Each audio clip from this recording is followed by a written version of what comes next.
Hi everyone, ಹೇಗಿದ್ರೆ ಎಲ್ಲರೂ? I hope ಎಲ್ಲರೂ ಚೆನ್ನಾಗಿದ್ರೆ ಅಂತ ಅನ್ಕೊಂಡಿದ್ರಿ. ಸ್ನೇಹಿತರೆ, ಈ ಒಂದು ವಿಡಿಯೋದಲ್ಲಿ ಭೂಮಿಯ ಸ್ವರೂಪವನ್ನ ಅಧ್ಯಯನ ಮಾಡೋಣ. ಭೂಮಿಯ ಸ್ವರೂಪ ಅಂದ್ರೆ ಭೂಮಿಯ ಮೇಲೆ ಇರುವಂತಹ ವಿವಿಧ ಭೂ ಸ್ವರೂಪದ ಬಗ್ಗೆ ನಾವು ಈ ಒಂದು ವಿಡಿಯೋದಲ್ಲಿ ಅಧ್ಯಯನವನ್ನ ಮಾಡೋಣ. Okay, so it is very important. Okay, ಯಾಕೆಂದ್ರೆ ಇದು ಫಿಸಿಕಲ್ ಜಿಯೋಗ್ರಫಿಗೆ ಆಗಿರುವಂಥದ್ದು. ಫಿಸಿಕಲ್ ಜಿಯೋಗ್ರಫಿ ಅಂದ್ರೆ ಏನು? ಭೂಮಿಯ ಮೇಲಿರುವಂತಹ ಫಾರ್ ಎಕ್ಸಾಂಪಲ್ ಪರ್ವತಗಳಾಗಿರ್ಬೋದು, ಪ್ರಸ್ಥಭೂಮಿಗಳಾಗಿರ್ಬೋದು, ಮೈದಾನಗಳಾಗಿರ್ಬೋದು, ಮರುಭೂಮಿಗಳಾಗಿರ್ಬೋದು, ದ್ವೀಪಗಳು. ಓಕೆ, ಸೊ ಈ ರೀತಿಯ ಮೌಂಟೇನ್ಸ್ಗಳ ಬಗ್ಗೆ, ಪ್ಲಾಟೂಸ್ಗಳ ಬಗ್ಗೆ, ಅಥವಾ ಪ್ಲೇನ್ಸ್ಗಳ ಬಗ್ಗೆ, ಡೆಸರ್ಟ್ಗಳ ಬಗ್ಗೆ, ಐಲ್ಯಾಂಡ್ಸ್ಗಳ ಬಗ್ಗೆ, ಇವು ಎಲ್ಲದರ ಬಗ್ಗೆ ನಾವು ಅಧ್ಯಯನವನ್ನ ಮಾಡ್ತೇವೆ. ಯಾಕಂದ್ರೆ ಇವುಗಳ ಉಗಮ ಮತ್ತು ಪ್ರಾಮುಖ್ಯತೆ ಬಗ್ಗೆ ನಾವು ಮುಖ್ಯವಾಗಿ ಅಧ್ಯಯನವನ್ನ ಮಾಡ್ತೇವೆ. ಸೊ ಈ ಪರ್ವತ, ಓಕೆ, ಪರ್ವತ ಯಾವ ರೀತಿಯಾಗಿ ಉಗಮ ಆಯಿತು, ಸೊ ಯಾವ ಯಾವ ಪರ್ವತಗಳು ಇಂಪಾರ್ಟೆಂಟ್ ಇದ್ದಾವೆ ಜಗತ್ತಿನ ಮೇಲೆ, ಇನ್ನು ಮೈದಾನಗಳು ಯಾವ್ಯಾವ ಇಂಪಾರ್ಟೆಂಟ್ ಆದಂತಹ ಮೈದಾನಗಳಿವೆ, ಇನ್ನು ಮರುಭೂಮಿಗಳು ಹೇಗೆ ಉದ್ಭವ ಆಗಿದ್ದವು, ಮತ್ತೆ ಇವುಗಳ ಇಂಪಾರ್ಟೆನ್ಸ್ ಏನು, ಇನ್ನು ದ್ವೀಪಗಳು ಹೇಗೆ ಉದ್ಭವ ಆಗಿದ್ದವು, ಇವುಗಳ ಇಂಪಾರ್ಟೆನ್ಸ್ ಶಾರ್ಟ್ ಆಗಿ ಈ ಒಂದು ಚಾಪ್ಟರ್ ಅಲ್ಲಿ ಚೆನ್ನಾಗಿ ಕೊಟ್ಟಿದ್ದಾರೆ. ಸೊ ಇದನ್ನ ಕಂಪ್ಲೀಟ್ ಆಗಿ ಅಧ್ಯಯನವನ್ನ ಮಾಡೋಣ. ಓಕೆ, ಇನ್ನು ಪ್ರಮುಖ ಭೂ ಸ್ವರೂಪಗಳನ್ನ ಅಂತ ನಾವು ಯಾವುದಕ್ಕೆ ಕರೀತೇವೆ? ಭೂ ಸ್ವರೂಪ ಅಂದ್ರೆ ಯಾವುದು? ಓಕೆ, ಭೂ ಸ್ವರೂಪ ಅಂದ್ರೆ ಯಾವುದಂದ್ರೆ ಪರ್ವತ, ಬೆಟ್ಟ, ಕಣಿವೆ, ಮೈದಾನ, ಮರುಭೂಮಿ ಮತ್ತು ದ್ವೀಪಗಳು, ಅಥವಾ ಐಲ್ಯಾಂಡ್ಸ್ಗಳಂತ. ಓಕೆ, ದ್ವೀಪಗಳು. ಸೊ ಈ ವಿವಿಧ ಭೂ ಮೇಲ್ಮೈ ಲಕ್ಷಣಗಳನ್ನ ಭೂ ಸ್ವರೂಪಗಳು ಎಂದು ನಾವು ಕರಿತೇವೆ. ಓಕೆ, ಸೊ ಭೂಮಿ ನಿಜವಾಗ್ಲೂ ಹೇಳೋದಾದ್ರೆ ಭೂಮಿ ಎಲ್ಲ ಕಡೆ ಒಂದೇ ರೀತಿಯಾಗಿರಲ್ಲ. ಕೆಲವೊಂದ್ ಕಡೆ ಗುಡ್ಡದ ರೂಪದಲ್ಲಿ ಇರುತ್ತೆ, ಕೆಲವೊಂದ್ ಕಡೆ ಸಮತಟ್ಟಾಗಿ ಇರುತ್ತೆ, ಕೆಲವೊಂದ್ ಕಡೆ ಕರಾವಳಿ ಪ್ರದೇಶದಲ್ಲಿ ಇರುತ್ತೆ. ಓಕೆ, ಸೊ ಈ ರೀತಿಯಾದ ಭೂಮಿ ಮೇಲ್ಮೈ ಸ್ಟ್ರಕ್ಚರ್ಸ್ ಅನ್ನ ನಾವು ಕಾಣ್ತೇವೆ. ಓಕೆ, ಹಾಗಾದ್ರೆ ಶಾರ್ಟ್ ಆಗಿ ನಮ್ಮ ಭಾರತ ದೇಶದ ಒಂದು ಫಿಸಿಕಲ್ ಒಂದು ಸ್ಟ್ರಕ್ಚರ್ ಅನ್ನ ಒಂದ್ಸತಿ ನೋಡ್ಕೊಳ್ಳೋಣ. ಸೊ ಭಾರತದಲ್ಲಿ ನಾವು ಯಾವ ರೀತಿಯಾಗಿ ಫಿಸಿಕಲ್ ಆಗಿ ಒಂದು ಸ್ವರೂಪವನ್ನ ನೋಡ್ತೇವೆ. ಓಕೆ, ಅದನ್ನು ಒಂದ್ಸತಿ ನಾನು ಇಲ್ಲಿ ತೋರಿಸ್ತೇನೆ, ಯಾವ ರೀತಿಯಾಗಿ ನಾವು ಫಿಸಿಕಲ್ ಆಗಿ ಭಾರತ ದೇಶವನ್ನ ಬಿಡಿಸಬಹುದು ಅನ್ನುವಂಥದ್ದು. ಓಕೆ, ಸೊ ಇದನ್ಕೊಳ್ಳಿ, ಇದು ಭಾರತ. ಓಕೆ, ಸೊ ನಿಮ್ಗೆ ಯಾವ ರೀತಿಯಾಗಿ ನೀವು ಡ್ರಾ ಮಾಡ್ಲಿಕ್ಕೆ ಬರುತ್ತೆ ಆ ರೀತಿಯಾಗಿ ಡ್ರಾ ಮಾಡ್ಕೊಳ್ಳಿ. ಇನ್ನು ಇದಕ್ಕೇನು ವಿಷಯ ಇಲ್ಲ. ಸೊ ಅದೇ ರೀತಿಯಾಗಿ ಸೇಮ್ ಟು ಸೇಮ್ ಡ್ರಾ ಮಾಡ್ಬೇಕಂತ ಏನಿಲ್ಲ. ಸೊ ಅಗೇನ್ ಮತ್ತೊಂದು ಸತಿ ನಾನು ಇಲ್ಲಿ ಡ್ರಾ ಮಾಡ್ತೇನೆ. ಓಕೆ,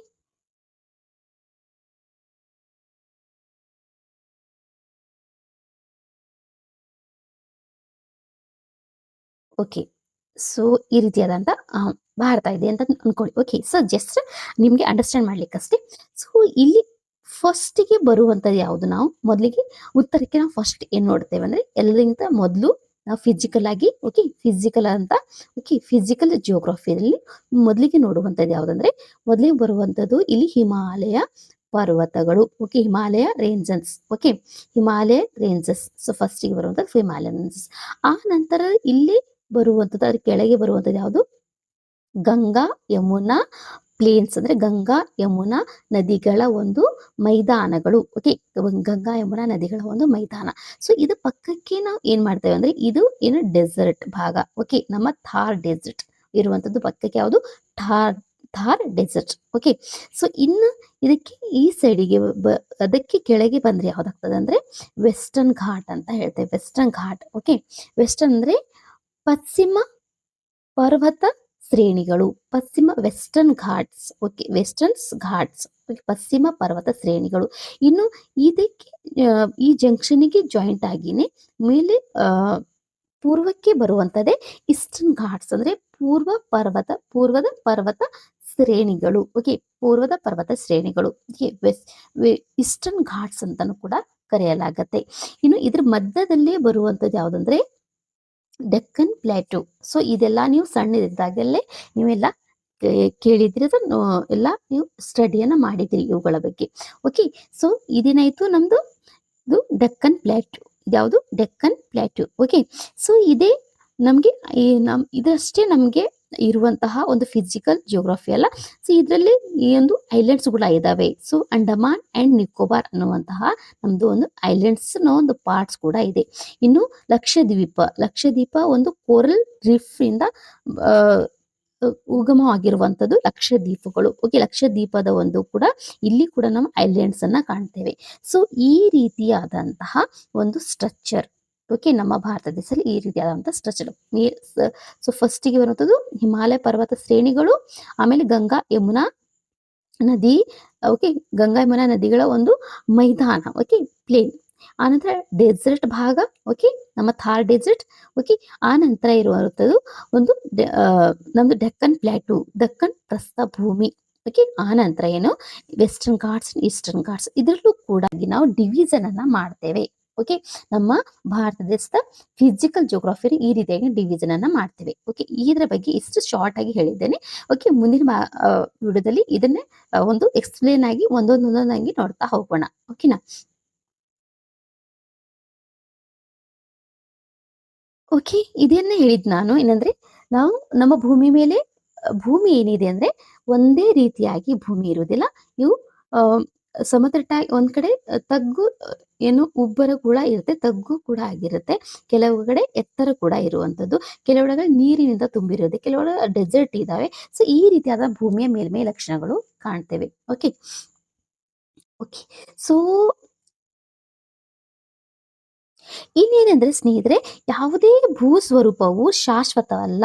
ಯಾಕೆಂದ್ರೆ ಭೂಮಿಯ ಒಂದು ಸ್ವರೂಪ ಏನಿದೆ ಇದು ಕಾಲಕ್ಕೆ ತಕ್ಕ ಹಾಗೆ ಅದು ಬದಲಾಗ್ತಾ ಇರುತ್ತೆ. ಯಾಕಂದ್ರೆ ಒಂದು ಮೇಲ್ಮೈ ಆಂತರಿಕ ಬದಲಾವಣೆಯಿಂದ ಅದು ಬದಲಾಗ್ತಾ ಇರುತ್ತೆ. ಮತ್ತು ಒಂದನೇದಾಗಿ ಮೇಲ್ಭಾಗ ಆಂತರಿಕ ಬದಲಾವಣೆ ಅಂದ್ರೆ ಒಂದು ವಾಲ್ಕಿನೋಸ್ನ ಒಂದು ಪ್ರಭಾವದಿಂದ ಇರಬಹುದು. ವಾಲ್ಕಿನೋಸ್ನ ಇನ್ನೊಂದನ್ನು ಅರ್ಥಕ್ವೇಕ್ ಆಗಿರ್ಬೋದು. ಓಕೆ, ಅರ್ಥಕ್ವೇಕ್, ಓಕೆ, ಅರ್ಥಕ್ವೇಕ್ ಅಥವಾ ವಾಲ್ಕಿನೋಸ್. ಸೊ ಇವುಗಳ ಒಂದು ಆ, ಆ, ಪ್ರಕ್ರಿಯೆಯಿಂದ ಕೂಡ ಆಂತರಿಕ ಭೂ ಆಂತರಿಕ ಒಂದು ಕ್ರಿಯೆಯಿಂದ ಭೂಮಿಯ ಮೇಲ್ಭಾಗದ ಬದಲಾವಣೆ ನಡೀತದೆ. ಇನ್ನೊಂದೇನಂದ್ರೆ ಬಾಹ್ಯ ಶಕ್ತಿ ಕಾರ್ಯಾಚರಣೆ. ಬಾಹ್ಯ ಶಕ್ತಿ ಅಂದ್ರೆ ಯಾವುದು? ಭೂಮಿಯ ಮೇಲ್ಮೈನ ಕಾರ್ಯಾಚರಣೆಯಿಂದ ಕೂಡ ಆ ಭೂಮಿಯ ಬದಲಾವಣೆ ಆಗ್ತಾ ಇರುತ್ತೆ. ಭೂಮಿಯ ಮೇಲ್ಮೈ ಸ್ವರೂಪ ಏನಿದೆ, ಭೂ ಸ್ವರೂಪ ಏನಿದೆ, ಇದರಲ್ಲಿ ಬದಲಾವಣೆಯನ್ನ ಕಾಣ್ತೇವೆ. ಸೊ ಫಾರ್ ಎಕ್ಸಾಂಪಲ್, ಈಗ ನಮ್ಮ ಒಂದು ಭಾರತ ದೇಶದಲ್ಲೇ ಈಗ 10 ವರ್ಷದ ಹಿಂದೆ ಇದ್ದಂತಹ ಭೂಮಿಯ ಮೇಲ್ಮೈ ಸ್ವರೂಪ ಈಗ ನಮಗೆ ಕಾಣ್ಲಿಕ್ಕೆ ಸಿಗುವುದಿಲ್ಲ. ಯಾಕಂದ್ರೆ ಈಗ ನೀವು ನೋಡಿರ್ಬೇಕು, ಇವಾಗ ರೋಡ್ ಅನ್ನ ಮಾಡ್ತಿದ್ದಾರೆ. ಓಕೆ, ಚತುಷ್ಪಥ ರೋಡ್ ಅನ್ನ ನೋಡಿದ್ರಿ, ನೀವು ಹೈವೇಗಳನ್ನ ನೋಡಿದ್ರಿ. ಸೊ ಅವುಗಳನ್ನ ಮಾಡಬೇಕಾದ್ರೆ ಅವುಗಳನ್ನ ನಾವು ಡೆವಲಪ್ಮೆಂಟ್ಗೋಸ್ಕರ ಮಾಡಿದ್ವಲ್ಲ, ನಮ್ಮ ಕಂಟ್ರಿ ಡೆವಲಪ್ಮೆಂಟ್ಗೋಸ್ಕರ ನಾವು ಮಾಡಿದ್ವಿ. ಆದ್ರೆ ಅಲ್ಲಿ ಏನ್ ಮಾಡ್ಬೇಕಾಯ್ತು, ಬಹಳಷ್ಟು ಹಿಲ್ಸ್ಗಳನ್ನ, ಭೂಮಿಗಳನ್ನ, ಬಹಳಷ್ಟು ಏನು ಮೌಂಟೇನ್ಸ್ ಗಳನ್ನ ಕೊರಿಬೇಕಾಯ್ತು, ಪರ್ವತಗಳನ್ನ ಕೊರಿಬೇಕಾಯ್ತು. ಬಹಳಷ್ಟು ಏನು ದೊಡ್ಡ ದೊಡ್ಡ ಒಂದು ಕಾಡುಗಳಿದ್ವು, ಅವುಗಳನ್ನು ಕೂಡ ನಾವು ನಾಶ ಮಾಡ್ಬೇಕಾಯ್ತು. ಯಾಕಂದ್ರೆ ಮೊದಲು ಇದ್ದಿರಂತ ಸ್ಟ್ರಕ್ಚರ್ ಈಗ ನಮಗೆ ಕಾಣ್ಲಿಕ್ಕೆ ಸಿಗೋದಿಲ್ಲ. ಸೊ ಇದಕ್ಕೆ ಬೆಸ್ಟ್ ಎಕ್ಸಾಂಪಲ್ ಅಂದ್ರೆ ಒಂದು ಅರಾವಳಿ ಏನ್ ಮೌಂಟೇನ್ ರೇಂಜಸ್ ಏನಿದ್ದು, ಇದಕ್ಕೆ ನಾವೇನ್ ಹೇಳ್ತೇವೆ, ಪುರಾತನ ಪರ್ವತ ಮಾಲೆಗಳು ಅಂತ ಹೇಳ್ತೇವೆ. ಅರಾವಳಿ ಪುರಾತನ ಪರ್ವತ ಮಾಲೆಗಳು. ಸೊ ಇದೇನಿದೆ ಇದು ಈಗ ಸ್ಲೋ ಆಗಿ ಕಡಿಮೆ ಆಗ್ತಾ ಇರುವಂತದ್ದು ಇದು.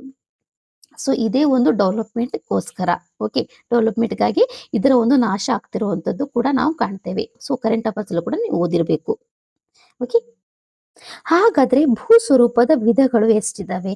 ಭೂ ಸ್ವರೂಪದ ವಿಧಗಳು ಇಲ್ಲಿ ನೋಡ್ಬೇಕಾದ್ರೆ 3 ರೀತಿಯಾದ ಭೂ ಸ್ವರೂಪದ ವಿಧಗಳನ್ನು ನೋಡ್ತೇವೆ. 3 ಟೈಪ್ಸ್ ಆಫ್ ಡಿವಿಷನ್. ಓಕೆ, 3 ರೀತಿಯಾಗಿ ಇಲ್ಲಿ ಡಿವಿಷನ್ ಅನ್ನು ಮಾಡಲಾಗಿದೆ. ಒಂದು ಪರ್ವತಗಳು, ಇನ್ನೊಂದು ಪ್ರಸ್ಥಭೂಮಿಗಳು ಮತ್ತು ಮೈದಾನಗಳು. ಹೀಗೆ 3 ರೀತಿಯಾಗಿ ಇಲ್ಲಿ ಡಿವಿಷನ್ ಅನ್ನ ಮಾಡಲಾಗಿರುವಂತದ್ದು. ಮೊದಲನೇದಾಗಿ ಪರ್ವತಗಳು. ಹಾಗಾದ್ರೆ ಪರ್ವತಗಳ ಉಗಮ ಹೇಗಾಯಿತು? ಓಕೆ, ಪರ್ವತಗಳು ಅತ್ಯಂತ ಪ್ರಮುಖ ಮತ್ತು ಸ್ಫೂರ್ತಿದಾಯಕ ಭೂ ಸ್ವರೂಪಗಳು. ಓಕೆ, ಅವು ಪೃಥ್ವಿಯ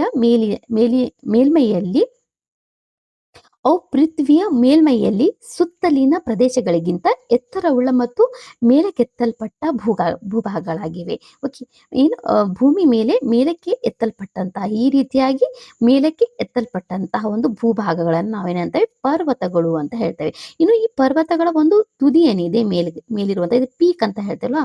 ಸೊ ಈ ಪೀಕ್ ಅನ್ನ ಏನಂತಾರೆ, ಶಿಖರ ಅಂತ ಹೇಳ್ತೇವೆ. ಸೊ ಮತ್ತೆ ಇದು ಭಾಗ ಏನಿದೆ, ಇದು ಇಳಿಜಾರು ಅಂದ್ರೆ ಬಹಳಷ್ಟು ಕಡಿದಾದಂತಹ ಒಂದು ಇಳಿಜಾರನ್ನ ಹೊಂದಿರುತ್ತೆ. ಇದನ್ನ ನಾವು ಪರ್ವತ ಅಂತ ಹೇಳ್ತೇವೆ. ಇದನ್ನು ನೋಡೋದಾದ್ರೆ ಇದು ಸುಮಾರಾಗಿ ನೋಡೋದಾದ್ರೆ ಪರ್ವತಗಳ ಒಂದು ಸ್ಟ್ರಕ್ಚರ್ ನೋಡ್ತೇನೆ ನೋಡಿ. ಪರ್ವತ ಹೇಗಿರುತ್ತೆ ಅಂದ್ರೆ, ಪರ್ವತ ಈ ರೀತಿಯಾದ ಸ್ಟ್ರಕ್ಚರ್ ಅಂದ್ಕೊಳ್ಳಿ. ಭೂಮಿಯ ಮೇಲ್ಮೈಯಿಂದ ಮೇಲಕ್ಕೆತ್ತಲ್ಪಟ್ಟಂತಹ ಒಂದು ಭೂಭಾಗ, ಇದನ್ನ ನಾವು ಪರ್ವತಗಳು ಅಥವಾ ಮೌಂಟೇನ್ಸ್ ಅಂತ ಹೇಳ್ತೇವೆ. ಸೊ ಈ ಭಾಗವನ್ನ ಪೀಕ್ ಅಥವಾ ಏನಂತಾರಂದ್ರೆ ಶಿಖರ. ಓಕೆ, ಶಿಖರ, ಶಿಖರ ಅಂತ ಕೂಡ ಹೇಳ್ತಾರೆ. ಓಕೆ, ಇದು ಇಳಿಜಾರು, ಕಡಿದಾದಂತಹ ಇಳಿಜಾರನ್ನ ಹೊಂದಿರುತ್ತೆ. ಓಕೆ, ಇನ್ನಂದ್ರೆ ಇದು ಸಮುದ್ರ ಮಟ್ಟದಿಂದ, ಸಮುದ್ರದ ತಳದಿಂದ ಅಂದ್ರೆ 1000 ಮೀಟರ್ ಎತ್ತರವಾಗಿರುವುದಕ್ಕೆ ಏನಂತಾರೆ, ಪರ್ವತಗಳು ಅಂತ ಹೇಳ್ತೇವೆ. ಓಕೆ, ಇನ್ನು ಪರ್ವತಗಳು ಅಂದ್ರೆ ಅರ್ಥ ಆಯ್ತಲ್ಲ. ಪರ್ವತಗಳು ಯಾವ್ದಾದ್ರು 1000 ಮೀಟರ್ ಏನಿದೆ ಇದು ಎತ್ತರವಾಗಿರೋದಕ್ಕೆ ಅಂತಕ್ಕೆ ಪರ್ವತಗಳು ಅಥವಾ ಮೌಂಟೇನ್ಸ್ ಅಂತ ಹೇಳ್ತೇವೆ. ಮೌಂಟೇನ್ಸ್ ಅಂದ್ರೆ ಪರ್ವತಗಳು. Okay, mountains. ಇನ್ನು ಹಿಲ್ಸ್ಗಳು, ಹಿಲ್ಸ್ ಅಂದ್ರೆ ಬೆಟ್ಟಗಳು. ಓಕೆ, ಬೆಟ್ಟಗಳು ಹೇಗೆ ಎಷ್ಟಿರ್ತಾವ ಹಾಗಾದ್ರೆ, ಬೆಟ್ಟಗಳು ಅಥವಾ ಹಿಲ್ಸ್, ಬೆಟ್ಟಗಳು ಏನಂತೇವೆ, ಹಿಲ್ಸ್. ಇದಕ್ಕೆ ಇವು ಎಷ್ಟಿರ್ತಾವಂತೆ, ಸಮುದ್ರ ಮಟ್ಟದಿಂದ 600 ಮೀಟರ್ ಏನಾಗಿದೆ, ಎತ್ತರವಾಗಿರುತ್ತದೆ. ಸಮುದ್ರ ಮಟ್ಟದಿಂದ 600 ಮೀಟರ್ ಎತ್ತರವಾಗಿರುವುದಕ್ಕೆ ಏನಂತೇವೆ ನಾವು ಬೆಟ್ಟಗಳು ಅಂತ ಕರಿತೇವೆ. ಓಕೆ, ಸೊ ಇಷ್ಟ ಅರ್ಥ ಆಯ್ತಲ್ಲ.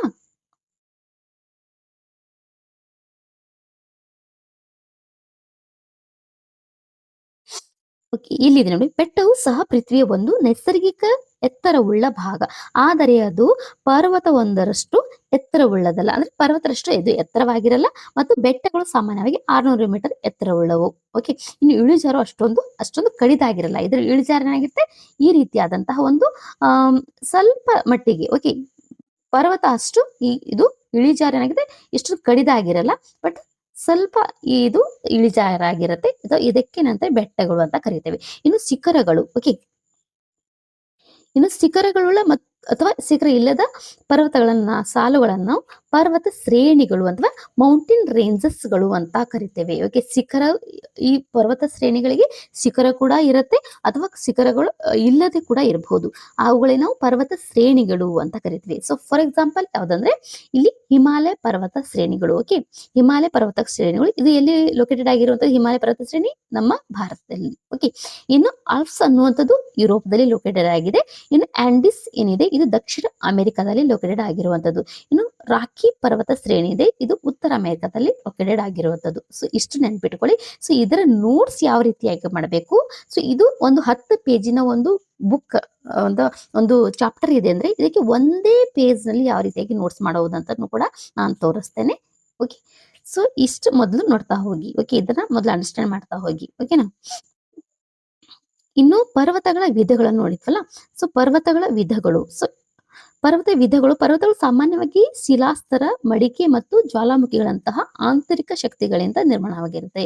ಯಾವುಗಳಿಂದ, ಒಂದು ಯಾವುದು, ಶಿಲಾಸ್ತರ, ಮಡಿಕೆ ಮತ್ತು ಜ್ವಾಲಾಮುಖಿಗಳಂತಹ ಆಂತರಿಕ ಶಕ್ತಿಗಳಿಂದ ಪರ್ವತಗಳ ಒಂದು ನಿರ್ಮಾಣವಾಗಿರುತ್ತೆ. ಜ್ವಾಲಾಮುಖಿಯಿಂದ ಪರ್ವತಗಳ ನಿರ್ಮಾಣವಾಗಿರುತ್ತೆ, ಮತ್ತು ಶಿಲಾಸ್ತ್ರಗಳ ಓಕೆ, ಮಡಿಕೆಯಿಂದ ಕೂಡ ಪರ್ವತಗಳ ಒಂದು ನಿರ್ಮಾಣವಾಗಿರುತ್ತೆ. ಇನ್ನು ಅವು ಸಾಮಾನ್ಯವಾಗಿ ಕಠಿಣ ಶಿಲೆಗಳಿಂದ ರಚಿತವಾಗಿರ್ತವೆ. ಸಾಮಾನ್ಯವಾಗಿ ಏನಂದ್ರೆ, ಕಠಿಣವಾದಂತಹ ಶಿಲೆಗಳು, ಕಲ್ಲು ಅಥವಾ ಬಂಡೆಗಳಿಂದ ಅವು ರಚಿತವಾಗಿರ್ತವೆ. ಮತ್ತು ಪರ್ವತಗಳು ಪುರಾತನ ಮತ್ತು ಇತ್ತೀಚೆಗೆ ನಿರ್ಮಾಣಗೊಂಡಿರುವಂತವು. ಸೊ ಪರ್ವತಗಳಲ್ಲೂ ಕೂಡ ಪುರಾತನ ಪರ್ವತಗಳು ಕೂಡ ಇದಾವೆ. ಓಕೆ, ಪುರಾತನ ಪರ್ವತಗಳಲ್ಲಿ ಎಕ್ಸಾಂಪಲ್ ಏನಂದ್ರೆ ಅರಾವಳಿ. ಓಕೆ, ಅರಾವಳಿ ಪರ್ವತ ಶ್ರೇಣಿ. ಓಕೆ, ಅರಾವಳಿ ಪರ್ವತ ಶ್ರೇಣಿ. ಇತ್ತೀಚೆಗೆ ನಿರ್ಮಾಣಗೊಂಡವು ಅಂದ್ರೆ Mount Everest. Okay, Mount Everest ಯಾವುದು, ಇತ್ತೀಚೆಗೆ ನಿರ್ಮಾಣಗೊಂಡಂತಹ ಒಂದು ಪರ್ವತ ಶ್ರೇಣಿ. Okay, Mount Everest. ಇನ್ನು ಹಿಮಾಲಯ ಮತ್ತು ಅಲ್ಪಸ್ ಪರ್ವತ ಏನಿದೆ, ಇವೆರಡು ಇತ್ತೀಚೆಗೆ ನಿರ್ಮಾಣಗೊಂಡವು. ಓಕೆ, ಇತ್ತೀಚೆಗೆ ನಿರ್ಮಾಣಗೊಂಡಂತಹ ಪರ್ವತ ಶ್ರೇಣಿಗಳು. ಆದರೆ ಅಪಲೇಸಿಯಸ್ ಏನಿದೆ, ಸೊ ಅಪಲೇಸಿಯಸ್ ಪರ್ವತ ಇದ್ಯಾವುದು, ಉತ್ತರ ಅಮೆರಿಕ, ಮತ್ತು ಅರಾವಳಿ ಇದು ಭಾರತದಲ್ಲಿ ಇರುವಂತಹ ಶ್ರೇಣಿಗಳು. ಅಪಲೇಸಿಯಸ್ ಪರ್ವತ ಶ್ರೇಣಿ ಇದೆ, ಇದು ಉತ್ತರ ಅಮೆರಿಕದಲ್ಲಿ ಕಂಡು ಬರುವಂತಹ ಪರ್ವತ ಶ್ರೇಣಿ, ಮತ್ತು ಅರಾವಳಿ ಅನ್ನುವಂಥದ್ದು ಭಾರತದಲ್ಲಿ ಕಂಡು ಬರುವಂತಹ ಪರ್ವತ ಶ್ರೇಣಿ. ಸೊ ಇವೆರಡು ಏನಿದಾವೆ, ಇವೆರಡು ಪುರಾತನ ಕಾಲದ ಪರ್ವತಗಳಾಗಿದ್ದಾವೆ. ಓಕೆ, ಪುರಾತನ ಕಾಲದ ಪರ್ವತಗಳಾಗಿದೆ. ಯಾವುದು, ಅಪಲೇಸಿಯಸ್ ಮತ್ತು ಅರಾವಳಿ ಪರ್ವತ ಮಾಲೆಗಳು. ಮತ್ತು ಇತ್ತೀಚೆಗೆ ನಿರ್ಮಾಣಗೊಂಡಂತಹ ಪರ್ವತ ಮಾಲೆಗಳು ಯಾವ್ಯಾವುದು ಅಂದ್ರೆ, ಹಿಮಾಲಯ ಮತ್ತು ಆಲ್ಪ್ಸ್ ಅನ್ನುವಂಥದ್ದು, ಎರಡರಲ್ಲಿ ಕನ್ಫ್ಯೂಸ್ ಮಾಡ್ಕೊಳ್ಬೇಡಿ. ಅಪ್ಲೇಸಿಯಸ್ ಅನ್ನುವಂಥದ್ದು ಉತ್ತರ ಅಮೆರಿಕಾದಲ್ಲಿ ಲೊಕೇಟೆಡ್ ಆಗಿರುವಂಥದ್ದು, ಮತ್ತು ಆಲ್ಪ್ಸ್ ಅನ್ನುವಂಥದ್ದು ಈ ಪರ್ವತ ಏನಿದೆ, ಇದು ಇತ್ತೀಚೆಗೆ ನಿರ್ಮಾಣಗೊಂಡಂತಹ ಪರ್ವತ ಶ್ರೇಣಿ. ಓಕೆ,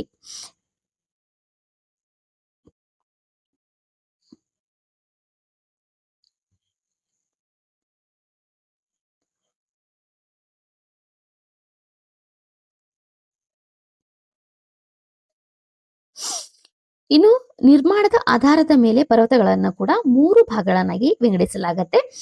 ಒಂದು ಯಾವುದಂದ್ರೆ ಒಂದು ಮಡಿಕೆಯ ಪರ್ವತಗಳು. ಮಡಿಕೆ ಅಂದ್ರೆ ಫೋಲ್ಡೆಡ್ ಮೌಂಟೇನ್ ಅಂತ ಹೇಳ್ತೇವೆ ನಾವು. Folded mountain. ಮಡಿಕೆ ಅಂದ್ರೆ ಯಾವುದು? Folded mountain. ಇನ್ನು ಖಂಡ ಪರ್ವತಗಳು ಅಂತ ಕೂಡ ಡಿವಿಷನ್ ಅನ್ನು ಮಾಡುತ್ತೇವೆ. ಇನ್ನೊಂದು ಯಾವುದು? ಜ್ವಾಲಾಮುಖಿಯ ಪರ್ವತಗಳು. ಜ್ವಾಲಾಮುಖಿಯಿಂದ ನಿರ್ಮಾಣವಾದಂತಹ ಪರ್ವತಗಳು. ಓಕೆ. ಮಡಿಕೆ ಪರ್ವತಗಳು. ಮಡಿಕೆ ಪರ್ವತಗಳಂದ್ರೆ ಇದು ಮುಖ್ಯವಾಗಿ ಬರುವುದೇ ನಮ್ಮ ಹಿಮಾಲಯ ಮತ್ತು ಆಲ್ಪ್ಸ್ ಅನ್ನುವಂತಹ ಒಂದು ಪರ್ವತ ಮಾಲೆ. ಓಕೆ. ಹಿಮಾಲಯ ಪರ್ವತ ಶ್ರೇಣಿ ಏನಿದೆ, ಇದು ಹಿಮಾಲಯ ಪರ್ವತ ಶ್ರೇಣಿ ಇದೆ. ಇದು ನಮ್ಮ ಭಾರತದ ಒಂದು ಪ್ಲೇಟ್ ಟೆಕ್ಟಾನಿಕ್ ಥಿಯರಿಯನ್ನ ನೀವು ಓದಿರ್ಬೇಕಲ್ಲ. ಓದಿಲ್ಲ ಅಂದ್ರೂ ಕೂಡ ನಾವು ಮುಂದಿನ ವಿಡಿಯೋದಲ್ಲಿ ನಿಮ್ಗೆ ತಿಳಿಸ್ಕೊಡ್ತೇನೆ. ಪ್ಲೇಟ್ ಟೆಕ್ಟಾನಿಕ್ ಥಿಯರಿ ಅಂದ್ರೆ ಒಂದು ಪ್ಲೇಟ್ಸ್ ಗಳಿದ್ದಾವೆ ನಮ್ಮ ಒಳಗಡೆ ಹೋಗ್ತಾ ಇರುವಂತದ್ದು, ಯುರೇಸಿಯನ್ ಪ್ಲೇಟ್ ಮೇಲ್ಗಡೆ ಬರ್ತಾ ಇರುವಂತದ್ದು. ಸೊ ಇದು ಒಂದಕ್ಕೊಂದು ಮುಖಾಮುಖಿ ಆಗಿರುವಂತದ್ದು. ಸೊ ಈ ಭಾಗದಲ್ಲೇ ಏನಾಗುತ್ತಂದ್ರೆ ಒಂದು ಪರ್ವತಗಳ ಉಗಮ ಆಗಿರುವಂತದ್ದು. ಸೊ ಇದೇ ಏನಾಗುತ್ತಂದ್ರೆ ಇದ್ಯಾವುದು? ಹಿಮಾಲಯ ಪರ್ವತ ಮಾಲೆ. ಓಕೆ. ಹಿಮಾಲಯ ಮೌಂಟೇನ್ ರೇಂಜಸ್ ಇಲ್ಲಿ ನಿರ್ಮಾಣವಾಗಿರುವಂತದ್ದು. ಇದನ್ನೇ ಇತ್ತೀಚೆಗೆ ನಿರ್ಮಾಣಗೊಂಡಂತಹ ಪರ್ವತ ಮಾಲೆ ಅಂತ ಕೂಡ ಹೇಳಲಾಗತ್ತೆ. ಓಕೆ. ಇನ್ನು ಇದೇ ರೀತಿಯಾದಂತಹ ಒಂದು ಆಲ್ಪ್ಸ್ ಅನ್ನುವಂಥದ್ದು ಒಂದು ಪರ್ವತ ಮಾಲೆ ಕೂಡ ಹೌದು. ಓಕೆ. ಇನ್ನು ಎರಡನೇದಾಗಿ ಅಂದ್ರೆ ಖಂಡ ಪರ್ವತಗಳು. ಖಂಡ ಪರ್ವತಗಳು ಅಂತ ಯಾವ್ದಕ್ಕಂತೇವೆ ನಾವು? ಓಕೆ.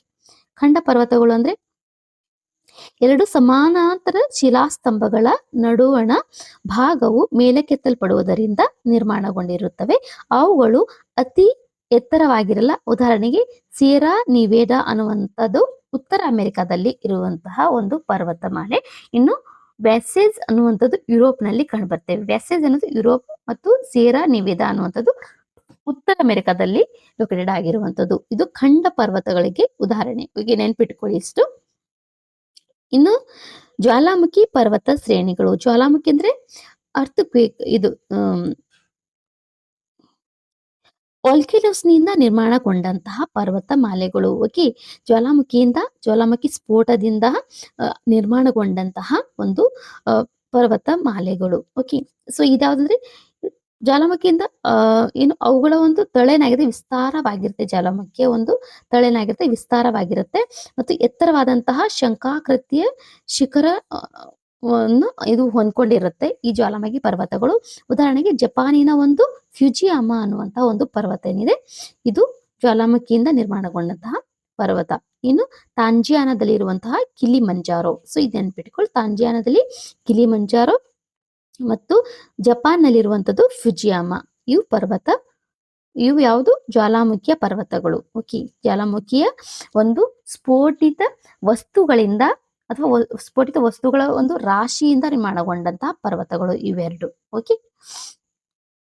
ಇನ್ನು ಪರ್ವತದ ಪ್ರಾಮುಖ್ಯತೆ. ಪರ್ವತ ಯಾಕೆ ಬೇಕು ನಮಗೆ ಹಾಗಾದ್ರೆ? ಓಕೆ. ಇವುಗಳ ಪ್ರಾಮುಖ್ಯತೆ ಏನಂದ್ರೆ ಪರ್ವತಗಳು ಎರಡು ದೇಶಗಳ ನಡುವೆ ಸ್ವಾಭಾವಿಕ ಗಡಿಗಳನ್ನ ನಿರ್ಮಾಣಗೊಂಡತ್ತೆ. ಇವಾಗ ಹಿಮಾಲಯಲ್ಲಿ ನೋಡಿದ್ರಲ್ಲ, ಹಿಮಾಲಯ ಏನಿದೆ ಒಂದು ನಮ್ದು ನೇಪಾಲ್ ದೇಶಕ್ಕೂ ಕೂಡ ಇದು ನಮಗೆ ಗಡಿಯನ್ನ ಹೊಂದ್ಕೊಂಡಿರುವಂತದ್ದು. ಇನ್ನು ಚೀನಾ ದೇಶಕ್ಕೂ ಕೂಡ ಗಡಿಯನ್ನು ಹೊಂದಿರುವಂತದ್ದು. ಓಕೆ. ಇನ್ನು ಮಯನ್ಮಾರ್ ದೇಶಕ್ಕೂ ಕೂಡ ಇದು ಗಡಿಯನ್ನು ಹೊಂದಿರುವಂತದ್ದು. ಸೊ ಈ ರೀತಿಯಾದಂತಹ ಈ ಪರ್ವತಗಳ ಮಾಲೆ ಅಂತ ಇನ್ನು ಬೇರೆ ದೇಶಗಳಿಗೆ ಗಡಿಯನ್ನ ಹೊಂದಿರುತ್ತೆ. ಓಕೆ. ಇನ್ನು ಎರಡನೇದಾಗಿ ಪರ್ವತಗಳು ನೈಸರ್ಗಿಕ ಸಂಪನ್ಮೂಲಗಳ ಉಗ್ರಾಣಗಳಾಗಿರುತ್ತೆ. ಸೊ ಬಹಳಷ್ಟು ನೈಸರ್ಗಿಕ ಸಂಪನ್ಮೂಲಗಳೇನಿದಾವೆ, ನ್ಯಾಚುರಲ್ ರಿಸೋರ್ಸ್ ನ ಒಂದು ಸ್ಟೋರ್ಸ್ ಹೆಚ್ಚು ಹೊಂದಿರುವಂತದೇ ಎಲ್ಲಿ ಅಂದ್ರೆ ಪರ್ವತಗಳಿಂದ ನಮ್ಗೆ ಸಿಗುತ್ತೆ. ಓಕೆ. ಪರ್ವತಗಳಿಂದ ನಾವು ಪಡಿತೇವೆ ಹೆಚ್ಚು ನೈಸರ್ಗಿಕ ಸಂಪನ್ಮೂಲಗಳು. ಇನ್ನು ಜಲವಿದ್ಯುತ್ ಶಕ್ತಿ ತಯಾರಿಕೆಗೆ ನೀರನ್ನು ಪೂರೈಸುತ್ತೇವೆ. ಯಾಕಂದ್ರೆ ಮಳೆಗಾಲದಲ್ಲಿ ಮಳೆ ಬಿದ್ದು ಪರ್ವತಗಳಿಂದ ಬಂದಂತಹ ನೀರಿಂದ ನಮಗೆ ಜಲಶಕ್ತಿಗೆ ಪೂರೈಕೆ ಕೂಡ ಪರ್ವತಗಳು ಉಪಯುಕ್ತವಾಗಿರುವಂತವು. ಓಕೆ. ಇವುಗಳ ಪ್ರಾಮುಖ್ಯತೆ. ಓಕೆ. ಇನ್ನು ನದಿಗಳ ಉಗಮ ಸ್ಥಾನವಾಗಿರುವಂತವು. ಇನ್ನು ವಾಯುಗುಣದ ಮೇಲೆ ಉತ್ತಮ ಪರಿಣಾಮ ಬೀರುವಂತದೇ ಪರ್ವತಗಳು. ವಾಯುಗುಣ ಮೇಲೆ ಉತ್ತಮವಾದಂತಹ ಪರಿಣಾಮಗಳು ಇವುಗಳಿಂದ ಬೀರುತ್ತೆ. ಇನ್ನು ರಮಣೀಯವಾದಂತಹ ದೃಶ್ಯಗಳನ್ನು ಕೂಡ ನಾವು ಕಾಣಬಹುದು. ಅಂದ್ರೆ ಪ್ರವಾಸಿ ತಾಣಗಳನ್ನಾಗಿ ಇವುಗಳನ್ನ ಮಾಡಲಾಗಿರುತ್ತೆ ಪರ್ವತಗಳನ್ನ. ಓಕೆ. ನೆಡುತೋಪುಗಳು, ಬೆಳೆ ಮತ್ತು ಪ್ಲಾಂಟೇಶನ್ ಗಳಿಗೆ ಕೂಡ ಪೂರಕವಾಗಿರುತ್ತೆ. ಯಾಕಂದ್ರೆ ನೆಡುತೋಪುಗಳಂದ್ರೆ ಪ್ಲಾಂಟೇಶನ್ ಅಂದ್ರೆ ಏನು? ಪರ್ವತಗಳ ಮೇಲೆ ಕೂಡ ಕೃಷಿಯನ್ನು ಮಾಡ್ತಾರೆ. ನೀವು ಓದಿರ್ಬೇಕು. ಓಕೆ. ಸೊ ಹೈಸ್ಕೂಲ್ ನ ಒಂದು ಬುಕ್ ಅಲ್ಲಿ ಇವೆಲ್ಲ ಕೊಟ್ಟಿರ್ತಾರೆ ಅಗ್ರಿಕಲ್ಚರ್ ನಲ್ಲಿ ಈ ರೀತಿಯಾದಂತಹ. ಸೊ ಒಂದು ನಿಮಿಷ.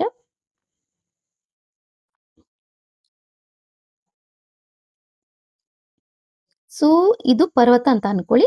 ಈ ಪರ್ವತಗಳನ್ನ ಕೊರೆದು ಏನ್ ಮಾಡ್ತಾರಂದ್ರೆ ಇಲ್ಲಿ ಕೃಷಿಗಳನ್ನ ಮಾಡ್ತಾರೆ. ಸೊ ಈ ರೀತಿ ಸ್ಟೆಪ್ ಬೈ ಸ್ಟೆಪ್ ಕೃಷಿಗಳನ್ನು ಕೂಡ ಮಾಡಲಾಗುತ್ತೆ. ಮತ್ತೆ ನೆಡುತೋಪುಗಳಂದ್ರೆ ಇಲ್ಲಿ ಆ ಗಿಡಗಳನ್ನ ಹಚ್ಚುವಂಥದ್ದು. ಸೊ ಈ ನೆಡುತೋಪುಗಳಿಗೆ ಕೂಡ ಇದು ಉಪಯುಕ್ತವಾಗಿರುತ್ತೆ. ಯಾಕಂದ್ರೆ ಇವುಗಳಿಂದ ಮಳೆ ನಮ್ಗೆ ಮಳೆಗಾಲ ಚೆನ್ನಾಗಿ ಆಗುವಂಥದ್ದು. ಸೊ ಹಾಗಾಗಿ ನೆಡುತೋಪುಗಳಿಗೂ ಕೂಡ ಇದು ಆ ಉಪಯುಕ್ತವಾದಂಥದ್ದು ಮತ್ತು ಬೆಳೆ ಪ್ಲಾಂಟೇಶನ್ಗಳಿಗೆ ಕೂಡ ಪೂರಕವಾಗಿರುವಂಥದ್ದು. ಇನ್ನು ಏನಂದ್ರೆ ಪ್ರಸ್ಥಭೂಮಿಗಳು ಅಂದ್ರೆ ಪ್ರಸ್ಥಭೂಮಿ ಅಂದ್ರೆ ಯಾವುದು? ಪ್ಲಾಟ್ಯೂಸ್. ಓಕೆ, ಪ್ಲಾಟ್ಯೂಸ್ನ ಬಗ್ಗೆ ನೋಡೋಣ. ಇನ್ನು ಪ್ರಸ್ಥಭೂಮಿಗಳಂದ್ರೆ ಅವು ಸಮತಟ್ಟಾದ ಮೇಲ್ಭಾಗ ಮತ್ತು ಕಡಿದಾದಂತಹ ಬದಿಗಳಿಂದ ಕೂಡಿರುತ್ತವೆ. ಅಂದ್ರೆ ಸಮತಟ್ಟಾದ ಮೇಲ್ಭಾಗ ಅಂದ್ರೆ ಮೇಲ್ಭಾಗ ಏನಂದ್ರೆ ಸಮತಟ್ಟಾಗಿರುತ್ತೆ ಮತ್ತು ಇದು ಕಡಿದ ಸೈಡಿಗೆ ಏನಾಗಿರುತ್ತೆ, ಇವು ಎರಡು ಬದಿ ಏನಿದೆ ಇವು ಕಡಿದಾಗಿರುತ್ತವೆ. ಇದಕ್ಕೆ ನಾವೇನಂತೇವೆ ಪ್ರಸ್ಥಭೂಮಿಗಳು ಅಂತ ಕರಿತೇವೆ. ಪ್ರಸ್ಥಭೂಮಿ, ಓಕೆ, ಪ್ಲಾಟ್ಯೂಸ್ ಅಂತ ಹೇಳ್ತೇವೆ.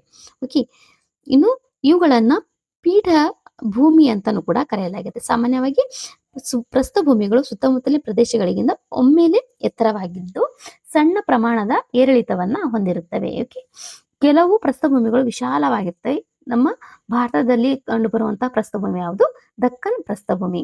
ಓಕೆ, ಉದಾಹರಣೆಗೆ ಅದಕ್ಕೆ ಬೆಸ್ಟ್ ಉದಾಹರಣೆ ಅಂತ ಹೇಳ್ಬೋದು ಭಾರತದಲ್ಲಿ ಕಂಡುಬರುವಂತಹ ದಕ್ಕನ್ ಪ್ರಸ್ಥಭೂಮಿ. ಇನ್ನು ಕೆಲವು ಪ್ರಸ್ಥಭೂಮಿಗಳು ಸಮುದ್ರ ಮಟ್ಟದಿಂದ ಅತಿ ಎತ್ತರವಾಗಿರ್ತವೆ. ಇದಕ್ಕೆ ಮುಖ್ಯವಾದ ಉದಾಹರಣೆ ಯಾವುದಂದ್ರೆ ಟಿಬೆಟಿಯನ್ ಪ್ರಸ್ಥಭೂಮಿ. ಇದು ಸಮುದ್ರ ಮಟ್ಟದಿಂದ ಅತಿ ಎತ್ತರದ ಪ್ರಸ್ಥಭೂಮಿ ಅಂತ ಹೇಳಲಾಗತ್ತೆ ಮತ್ತು ಇದಕ್ಕೆ ಜಗತ್ತಿನಲ್ಲಿ ಅತಿ ಎತ್ತರವಾಗಿರುವಂತಹ ಪ್ರಸ್ಥಭೂಮಿ ಕೂಡ ಇದು ಹೌದು. ಮತ್ತು ಇದಕ್ಕೆ ಒಂದು ಹೆಸರನ್ನು ಕೂಡ ಹೇಳ್ತಾರೆ, ಅಂದ್ರೆ ಪ್ರಪಂಚದ ಮೇಲ್ಛಾವಣಿ ಅಂತ ಕೂಡ ಕರೀತಾರೆ. ಯಾವುದಕ್ಕೆ? ಟಿಬೆಟಿಯನ್ ಪ್ರಸ್ಥಭೂಮಿಗೆ ಏನಂತ ಕರೀತಾರೆ? ಪ್ರಪಂಚದ ಮೇಲ್ಛಾವಣಿ. ಓಕೆ, ಯಾಕಂದ್ರೆ ಇದು ಸಮುದ್ರ ಮಟ್ಟದಿಂದ ಅತಿ ಎತ್ತರವಾಗಿರುವಂತಹ ಒಂದು ಪ್ರಸ್ಥಭೂಮಿ ಆಗಿರುವುದರಿಂದ ಇದಕ್ಕೆ ಪ್ರಪಂಚದ ಮೇಲ್ಛಾವಣಿ, ಓಕೆ, ರೂಫ್ ಆಫ್ ವರ್ಲ್ಡ್ ಅಂತಾನು ಕೂಡ ಕರೆಯಲಾಗತ್ತೆ. ಇನ್ನು ಕೆಲವು ಪ್ರಸ್ಥಭೂಮಿಗಳು ತಗ್ಗು ಭಾಗದಲ್ಲೂ ಕೂಡ ಇವೆ. ಇನ್ನು ಪ್ರಸ್ಥಭೂಮಿಗಳು ಕಠಿಣ ಶಿಲೆಗಳಿಂದ ಕೂಡಿರುತ್ತವೆ. ಅಂತಹ ಶಿಲೆಗಳು ಸಮೃದ್ಧ ಖನಿಜಗಳಿಂದ ಕೂಡಿರುತ್ತವೆ. ಓಕೆ, ಕರ್ನಾಟಕದ ನೈಋತ್ಯ ಭಾಗವೊಂದು ಕೂಡ ಇದು ಪ್ರಸ್ಥಭೂಮಿ ಆಗಿರುವಂತದ್ದು. ಕರ್ನಾಟಕದ ನೈಋತ್ಯ ಭಾಗ ಏನಿದೆ ಇದು ಪ್ರಸ್ಥಭೂಮಿ ಆಗಿರುವಂತದ್ದು. ಇನ್ನು ಪ್ರಸ್ಥಭೂಮಿಯ ವಿಧಗಳು. ಸೊ ಎಷ್ಟು ವಿಧಗಳಿವೆ ಪ್ರಸ್ಥಭೂಮಿಯಲ್ಲಿ ಅಂದ್ರೆ ಒಂದು ಅಂತರ್ಪರ್ವತ ಪ್ರಸ್ಥಭೂಮಿಗಳಾಗಿವೆ, ಇನ್ನೊಂದು ಪರ್ವತ ಪಾತದ ಪ್ರಸ್ಥಭೂಮಿಗಳು, ಇನ್ನು ಖಂಡಾಂತರ ಪ್ರಸ್ಥಭೂಮಿಗಳು. ಓಕೆ, ಇದೇ ಮೂರು ರೀತಿಯಾದಂತಹ ಪ್ರಸ್ಥಭೂಮಿ ಅಲ್ಲಿ ಇರುವಂತಹ ವಿಧಗಳು. ಓಕೆ, ಪ್ರಸ್ಥಭೂಮಿಯಲ್ಲಿ ಇರುವಂತಹ 3 ಟೈಪ್ ವಿಧಗಳು. ಇನ್ನು ಅಂತರ್ಪರ ಪ್ರಸ್ಥಭೂಮಿ ಅಂದ್ರೆ ಏನು? ಹಾಗಾದ್ರೆ ಅಂತರ್ಪರ ಪ್ರಸ್ಥಭೂಮಿ ಅಂದ್ರೆ ಸುತ್ತಲೂ ಪರ್ವತ ಶ್ರೇಣಿಗಳಿಂದ ಸುತ್ತುವರೆದಿರುತ್ತವೆ. ಆದರೆ ಉದಾಹರಣೆಗೆ ಟಿಬೇಟ್ ಪ್ರಸ್ಥಭೂಮಿ ಇದೇನಿದೆ, ಟಿಬೇಟ್ ಪ್ರಸ್ಥಭೂಮಿ ಇದು ಏಷ್ಯಾದಲ್ಲಿ ಇರುವಂತಹ ಟಿಬೇಟಿಯನ್ ಪ್ರಸ್ಥಭೂಮಿ. ಇದು ಸುತ್ತಲೂ ಪರ್ವತಗಳಿಂದ ಸುತ್ತುವರೆದಿರುವಂತದ್ದು. ಇನ್ನು ಬೊಲಿವಿಯಾದ ಪ್ರಸ್ಥಭೂಮಿ, ಓಕೆ, ಇದು ದಕ್ಷಿಣ ಅಮೆರಿಕದಲ್ಲಿ ಲೊಕೇಟೆಡ್ ಆಗಿರುವಂತದ್ದು. ಸೊ ನೆನ್ಪಿಟ್ಟುಕೊಳ್ಳಿ, ಅಂತರ್ಪರ್ವತ ಪ್ರಸ್ಥಭೂಮಿ. ಕನ್ನಡ ಲ್ಯಾಂಗ್ವೇಜ್ ಅಲ್ಲಿ ಅಥವಾ ಕನ್ನಡ ಮೀಡಿಯಂ ಅಲ್ಲಿ ಎಕ್ಸಾಮ್ ಬರೆಯೋರು ಈ ಒಂದು ವರ್ಡ್ಸ್ ಗಳಿಗೆ, ಈ ಒಂದು ಶಬ್ದಗಳಿಗೆ ನೆನಪನ್ನ ಇಟ್ಟುಕೊಳ್ಳುವಂಥದ್ದು. ಓಕೆ, ಇನ್ನು ಪರ್ವತಪಾತ ಪ್ರಸ್ಥಭೂಮಿ ಅಂದ್ರೆ ಒಂದು ಕಡೆ ಏನಾಗಿರುತ್ತೆ ಅಂದ್ರೆ ಒಂದು ಕಡೆ ಪರ್ವತಗಳಿಂದ ಇದು ಒಂದು ಕಡೆ ಇದರ ಒಂದು ಕಡೆ ಏನಾಗಿರ್ತಾರೆ ಪರ್ವತ ಇರುತ್ತೆ, ಇನ್ನೊಂದು ಕಡೆ ಏನಂದ್ರೆ ಮೈದಾನ ಅಥವಾ ಸಾಗರದಿಂದ ಇದು ಸುತ್ತುವರೆದಿರುತ್ತೆ. ಹಾಗಾದ್ರೆ ಇದಕ್ಕೆ ಬೆಸ್ಟ್ ಉದಾಹರಣೆ ಅಂತ ಯಾವ್ದಾದ್ರು ಪಟಗೋನಿಯಾ ಪ್ರಸ್ಥಭೂಮಿ. ಇದು ದಕ್ಷಿಣ ಅಮೆರಿಕದಲ್ಲಿ ಲೊಕೇಟೆಡ್ ಆಗಿರುವಂತಹ ಪಟಗೋನಿಯಾ ಪ್ರಸ್ಥಭೂಮಿ. ಓಕೆ, ಸೊ ಇಷ್ಟು ನೆನ್ಪಿಟ್ಕೊಳ್ಳಿ. ಓಕೆನಾ. ಇನ್ನು ಖಂಡಾಂತರ ಪ್ರಸ್ಥಭೂಮಿ ಅಂದ್ರೆ ಖಂಡಾಂತರ ಭಾಗ ಮೇಲಕ್ಕೆತ್ತಿರುವಿಕೆ ಅಥವಾ ಶಿಲಾಪಾಕದ ಹರಡುವಿಕೆಯಿಂದ ನಿರ್ಮಾಣವಾಗಿರುವಂತದ್ದು. ಇದು ಖಂಡಾಂತರ ಅಂದ್ರೆ ನಮ್ಮ ದಕ್ಕನ್ ಪ್ರಸ್ಥಭೂಮಿ ಏನಿದೆ, ಸೊ ಇದು ನೆನ್ಪಿಟ್ಕೊಂಡು ಡಕ್ಕನ್ ಪ್ರಸ್ಥಭೂಮಿ ಖಂಡಾಂತರ ಪ್ರಸ್ಥಭೂಮಿಯ ಒಂದು ಉದಾಹರಣೆ. ಓಕೆ, ಯಾಕಂದ್ರೆ ಖಂಡಾಂತರ ಅಂದ್ರೆ ಜ್ವಾಲಾಮುಖಿಯಿಂದ ಅಥವಾ ಶಿಲಾಪಾಕದ ಹರಡುವಿಕೆಯಿಂದ ನಿರ್ಮಾಣಗೊಂಡಂತಹ ಪ್ರಸ್ಥಭೂಮಿಯನ್ನ ಖಂಡಾಂತರ ಪ್ರಸ್ಥಭೂಮಿ ಅಂತ ಕರೆಯಲಾಗುತ್ತೆ. ಓಕೆ, ಇದಕ್ಕೆ ಬೆಸ್ಟ್ ಉದಾಹರಣೆ ನಮ್ಮ ಡಕ್ಕನ್ ಪ್ರಸ್ಥಭೂಮಿ ಭಾರತದಲ್ಲಿ ಲೊಕೇಟೆಡ್ ಆಗಿರುವಂತದ್ದು. ಓಕೆ, ನಮ್ಮ ಕರ್ನಾಟಕದ ಒಂದು ಭಾಗ ಕೂಡ ಈ ದಕ್ಕನ್ ಪ್ರಸ್ಥಭೂಮಿಯಲ್ಲಿ ಲೊಕೇಟೆಡ್ ಆಗಿರುವಂತದ್ದು. ಓಕೆ, ಇನ್ನು ಪ್ರಸ್ಥಭೂಮಿಗಳು ಯಾಕೆ ಬೇಕಿದೆ, ಯಾಕೆ ಪ್ರಾಮುಖ್ಯತೆ ಅಂದ್ರೆ ನೋಡಿ, ಪ್ರಸ್ಥಭೂಮಿಗಳು ಖನಿಜ ಸಂಪತ್ತಿನ ಉಗ್ರಾಣಗಳಾಗಿವೆ. ಇನ್ನು ಜಲ ವಿದ್ಯುತ್ ಶಕ್ತಿಗೂ ಕೂಡ ಉತ್ಪಾದನೆಗೆ ಕೂಡ ಇದು ಉಪಯುಕ್ತವಾಗಿರುವಂತವು. ಇನ್ನು ಫಲವತ್ತಾದ ಮಣ್ಣು ಹೊಂದಿರುವಂತಹದ್ದು, ಇನ್ನು ಕೃಷಿಗೆ ಪೂರಕವಾಗಿರುತ್ತವೆ. ಇನ್ನು ಪ್ರಾಣಿಗಳನ್ನು ಕೂಡ ಸಾಕಲು ಇದು ಉಪಯುಕ್ತವಾಗಿರುವಂತದ್ದು. ಓಕೆ, ಇಷ್ಟು ನೆನ್ಪಿಟ್ಟುಕೊಳ್ಳಿ ಸಾಕು. ಸೊ ಇವೆಲ್ಲ ಮೇನ್ಸ್ಗೆ ಬರುವಂತದ್ದು. ಓಕೆ, ಇದರಲ್ಲಿ ಫಿಲಿಮ್ಸ್ಗೆ ಬಂದ್ರೆ ಏನು ನಿಮ್ ಕನ್ಫ್ಯೂಸ್ ಆಗಲ್ಲ. ಯಾಕಂದ್ರೆ ಸೊ ಪರ್ವತಗಳು ಕೂಡ ಖನಿಜ ಸಂಪತ್ತಿನ ಒಂದು ಉಗ್ರಾಣಗಳಾಗಿರ್ತವೆ. ಇನ್ನು ಪ್ರಸ್ಥಭೂಮಿಗಳು ಕೂಡ ಖನಿಜ ಸಂಪತ್ತಿನ ಉಗ್ರಾಣಗಳಾಗಿರ್ತವೆ. ಇನ್ನು ಜಲವಿದ್ಯುತ್ ಶಕ್ತಿ ಪರ್ವತಗಳು ಕೂಡ ಸೇಮ್ ಅದೇ ಒಂದು ಸೆಂಟೆನ್ಸ್. ಇನ್ನು ಫಲವತ್ತಾದ ಮಣ್ಣು ಹೊಂದಿರುತ್ತವೆ. ಸೊ ಇದು ಪ್ರಸ್ಥಭೂಮಿಗಂತೂ ಫಲವತ್ತಾದಂತ ಮಣ್ಣು ಹೊಂದಿರುತ್ತೆ. ಇನ್ನು ಕೃಷಿಕಗೆ ಪೂರಕವಾಗಿರುವಂತವು. ಓಕೆ, ಇವು. ಇನ್ನು ಪ್ರಾಣಿಗಳ ಸಾಕಲು ಅಂದ್ರೆ ಪ್ರಸ್ಥಭೂಮಿ ನೆನ್ಪಿಟ್ಕೊಳ್ಳಿ.